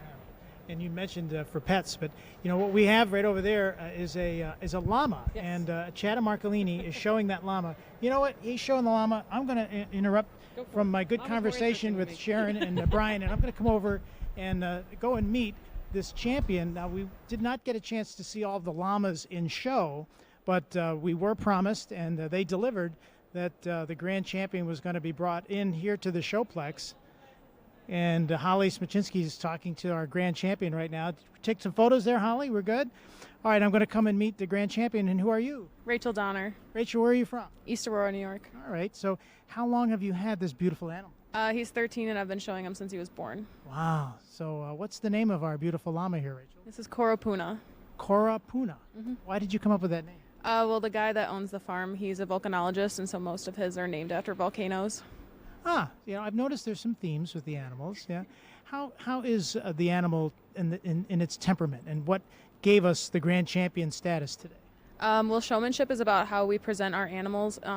He's very calm all the time, so he stands very still for me, and he knows that when I'm being judged, he knows he has to stay still too, because it helps me get the win.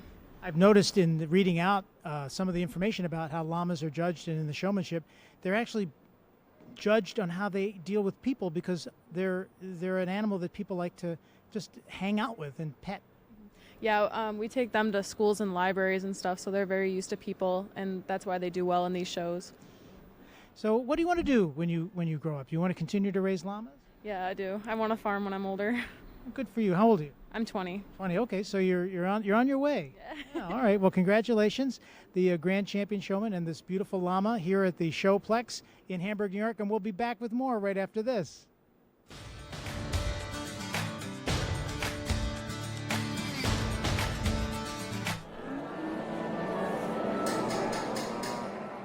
Milk and cheese and yogurt make me sing every day, 'cause milk is amazing. Drink milk to grow up with strong bones. 3 times a day, vitamin D and calcium. So drink it with chocolate, put it on your pizza. How about berries? It's always a treat. Milk is amazing.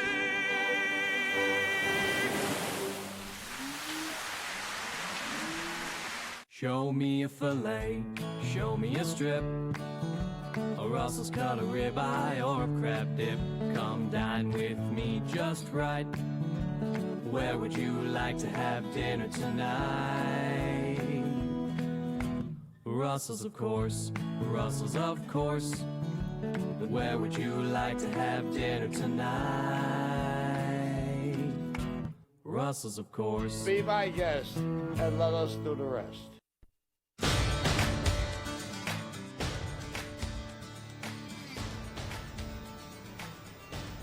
All right, we're back at the Showplex in Hamburg, New York. Kirby, we just were in a break because we got a chance to meet that Grand Champion llama. Can you explain to us again on mic who our exhibitors are? We'd love to hear that. So joining us in the ring now, we are selecting your Best Doe and Show and Reserve Best Doe and Show. Once again, coming out of the Alpine Division, Champion Reserve were both exhibited by Erica Konheiser of Arcade, New York. Coming out of the La Mancha breed, your Champion and Reserve also both exhibited by Erica Konheiser of Arcade, New York. And coming in out of your Nigerian breed, Champion Reserve, were exhibited by Maria Pelka of Boston, New York. So Brian Beaver back with us, and so they had to milk some of these does, and now they're back. And what are we looking for? What is Judge Sharon looking for? Well, she already evaluated them in their classes, but now she's just kind of going back and reviewing them to kind of freshen her memory of them. And she's choosing the best doe and show and the Best reserve. one in the mix that we saw today. Yep, across all the breeds that were exhibited today. So I hope that the viewers who were watching got a chance to meet the judge, because that was an interesting time for us to do that, because we wanted to make sure we found out a little bit about her. You know, certainly very vetted in her knowledge of goats, and that's very important. And you know, we talked a little bit about how some goats are pets, and interesting to me that some people would select a goat as a pet. Although I can see it if you have the space. you haven't tried goat yoga yet? I'm going to try it. Oh, the goat yoga. That's right. I've seen stories about that. That's right. The goat yoga. There we go. if we needed more time to fill, Brian, we would have had to do that. And, yeah, I haven't experienced it myself. Well, but I've done a lot in my TV career, and I guess goat yoga is next. Yeah, maybe that's. If you're watching us on the Ustream feed, we're looking now at what would be the final winner in the dairy goat competition here today, right? Mm-hmm. So they're going to pick the best doe and show, and the reserve best doe and show, and then they'll go back through and pick the best udder as well. Yeah. And when you say best udder, meaning the animal and that has the best udder, basically, Yep. right? Yeah. For the milk production and conformation-wise, she'll choose the animal that displayed the best mammary gland system. Yeah. I'm glad we got a chance to see the llamas. It's a very interesting dynamic for that animal because they are judged. I don't know if we probably didn't hear the interview, but they're judged in some of it as to how they interact with children and people because they're animals that people are just curious about. And if the animal has a distemper, you certainly don't want to show that and bring it out into the public. Yeah, absolutely. Yeah. If you're watching us from Western New York, it's raining here in Hamburg. It just started a little bit ago, a little bit of a downpour. I think finally getting into that rain-cool pattern, Mm-hmm. Has it been hot in Western Pennsylvania? Yeah, we have pretty much the same weather patterns as you do. Yeah. So it's been a little warm. Talked to some friends on the East Coast over the last couple of days. They've been hit with those storms, but we could use a little rain, so it's all good. Mm-hmm. Washes everything down. We don't get with the Art Meyer animal bedding. So this is our last class in our dairy goat show here at the extravaganza, or bonanza, sorry. We're looking at the champions and reserve champions from all the breeds that were exhibited today. They're all really nice does all on their own. This is often the hardest class to judge because you have to take a little bit of the breed character out of it and start looking at, or at least personally I start looking at my ideal dairy goat. When you're looking at that, you want to look for a goat that is standing on strong, well-angulated feet and legs. You want to look for a doe that has strength along the top line, width throughout her barrel in addition to depth of flank. You want to look for a doe who also is a productive dairy goat, who milked out well, and that carried a decent amount of milk for her breed and stage of lactation, because after all, these are dairy goats. Their purpose in life is to make milk for us. And given those parameters, I have decided that the Alpine Senior is my best in show today. And then looking at the ones that stood behind her for reserve best in show, we have some really nice does down here, both the Nigerian dwarf and the La Mancha does. I do like the aged Alpine, however, with her udder, she just couldn't compete against the more balanced udders that stood behind her.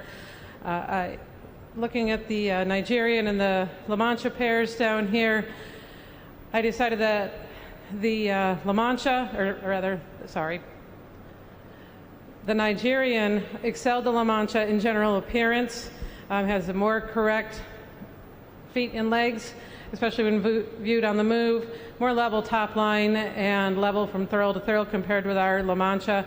However, that La Mancha's udder was really nice. So our La Mancha will be our best udder today, and the Nigerian is our reserve best in show. Thank you.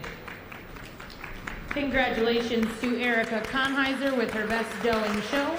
Reserve best doe in show will go to Maria Pelka, and best udder in show will go to Erica Konheiser.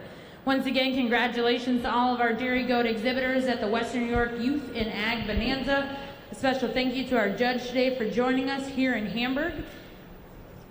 If you are joining us live, our llama show is going on over in the livestock arena and will probably be going on for just a little while longer. Once again, thank you for joining us and safe travels. All right, so I'm not sure if we're going to try to get the show winner over to the step and repeat, Brian, but that's generally what they do because they like to take the photos, and so the goats will be coming over there. So we may make a mad dash over to the other side of the showplex to do that. Before we wrap up, though, we want to thank you for joining us for the last several hours. Absolutely. Yes, there they go. The three champions are going, and so is our Chad Marcolini. So you're going to be leaving us very shortly now, right after the show, right? You're going to be going back to Pennsylvania? Yep. Gonna head home, so. Yeah. Yep. So it's what been did a you pleasure. learn from being at the Ag Bonanza here this weekend? Well, it's been a pleasure being here, but I learned a little bit about every species. It's always good to hear the judges and what they have to say about animals because it brightens the horizon of even the experience. So I hope it was educational for the rest of us. Yeah, I hope so too. I'm sure it was. And we'll probably have one more break, Andy, before we go over and bring the animals back. So if you're watching us here on the Ustream, you want to stay with us because we're going to get a chance to meet these young people that have taken so much time to work with their animals and reach this point where they have become winners. And we'll meet them when we come back right after this.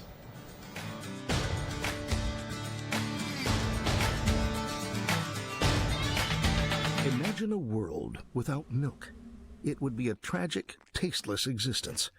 After all, with no cheese, how would anyone know when to smile? With no milk, why would anyone want to? But there is hope. Your Western New York dairy farmers are committed to providing the most wholesome, delicious milk products possible, returning smiles to tables and order in the universe. So, everyone's okay with a cow in the house? Milk for Health. The guys with the cows. Connect with WBBZ TV, your hometown MeTV station. Channel 67.1 over the air and DirecTV, Channel 5 on cable, Fios, and Dish. Chill out with some hot classics. Online at our website, WBBZ.TV, with information about your favorite shows and hometown buzz. Feeling a little frisky? Join the conversation at WBBZ TV on Facebook, at WBBZ on Twitter, and check out our YouTube channel with playlists of our hometown programming. Yes, sir. I'm going to lay around home and just take it easy. WBBZ on TV and online, your hometown MeTV station.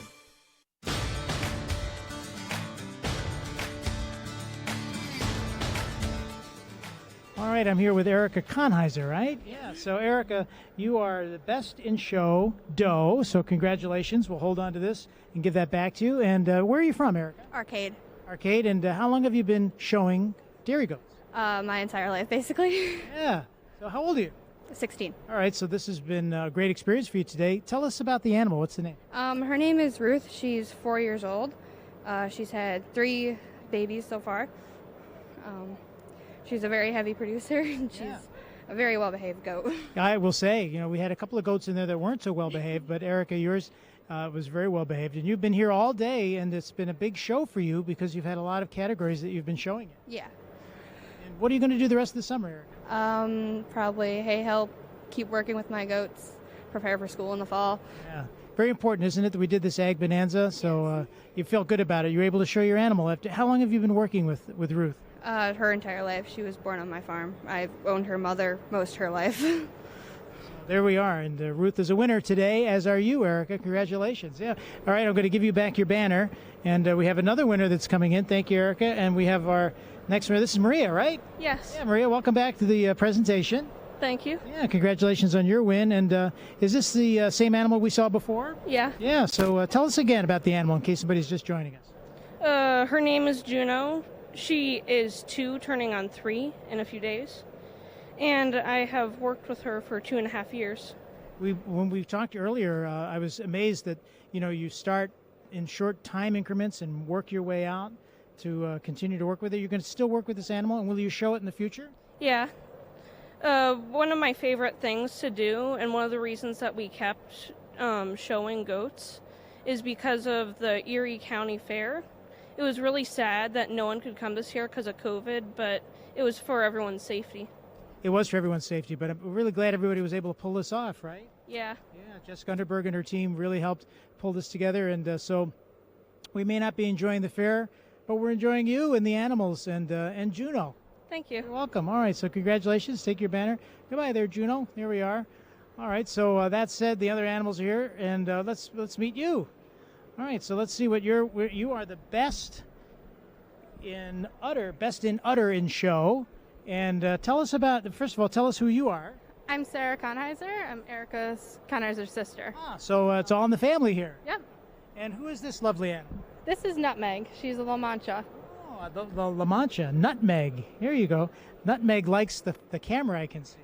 Oh, yeah, definitely. What kind of temperament does Nutmeg have? She's very calm, laid back. She's good to go with anything. Yeah. So how long have you been working with Nutmeg? Nutmeg is 4 years old, and I've had her all her life. I've had her mom and her grandmother before her. Yeah. I've been doing this for 12 years. That's terrific, and all in the family, as we found out. Yeah. And will you be showing Nutmeg again? In a smaller show, I did age out of 4-H, so they are all in my sister's name now, but I do plan to do smaller shows. All right.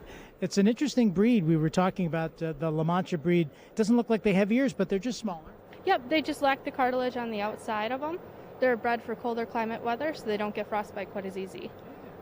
Well, Nutmeg, you're a winner, and congratulations on your best in udder. So looking forward to producing some milk, right? Yep, definitely. All right, I'm going to give you your banner, and Nutmeg, we'll see you soon on the next show.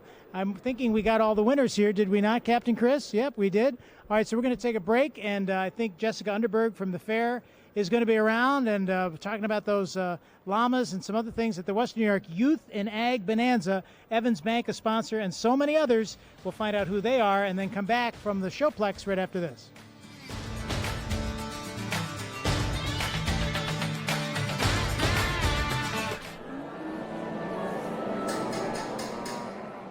Milk and cheese and yogurt make me sing every day, 'cause milk is amazing. Drink milk to grow up with strong bones. 3 times a day, vitamin D and calcium. So drink it with chocolate, put it on your pizza. How about berries? It's always a treat.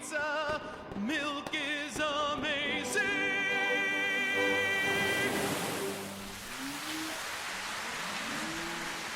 Two on Your Side invites you to the Hamburg Fairgrounds for Blast Out Hunger, a food drive and fireworks drive-in. Join the Erie County Agricultural Society to help support Feed More Western New York and our neighbors in need. Just bring a bag of non-perishable food and we'll collect it at the gate. Enjoy an evening of fireworks with your family from the comfort of your vehicle. Saturday, August 15th. Gates open at 8. Skylighter fireworks at 9:30. See you there. We'll have a blast.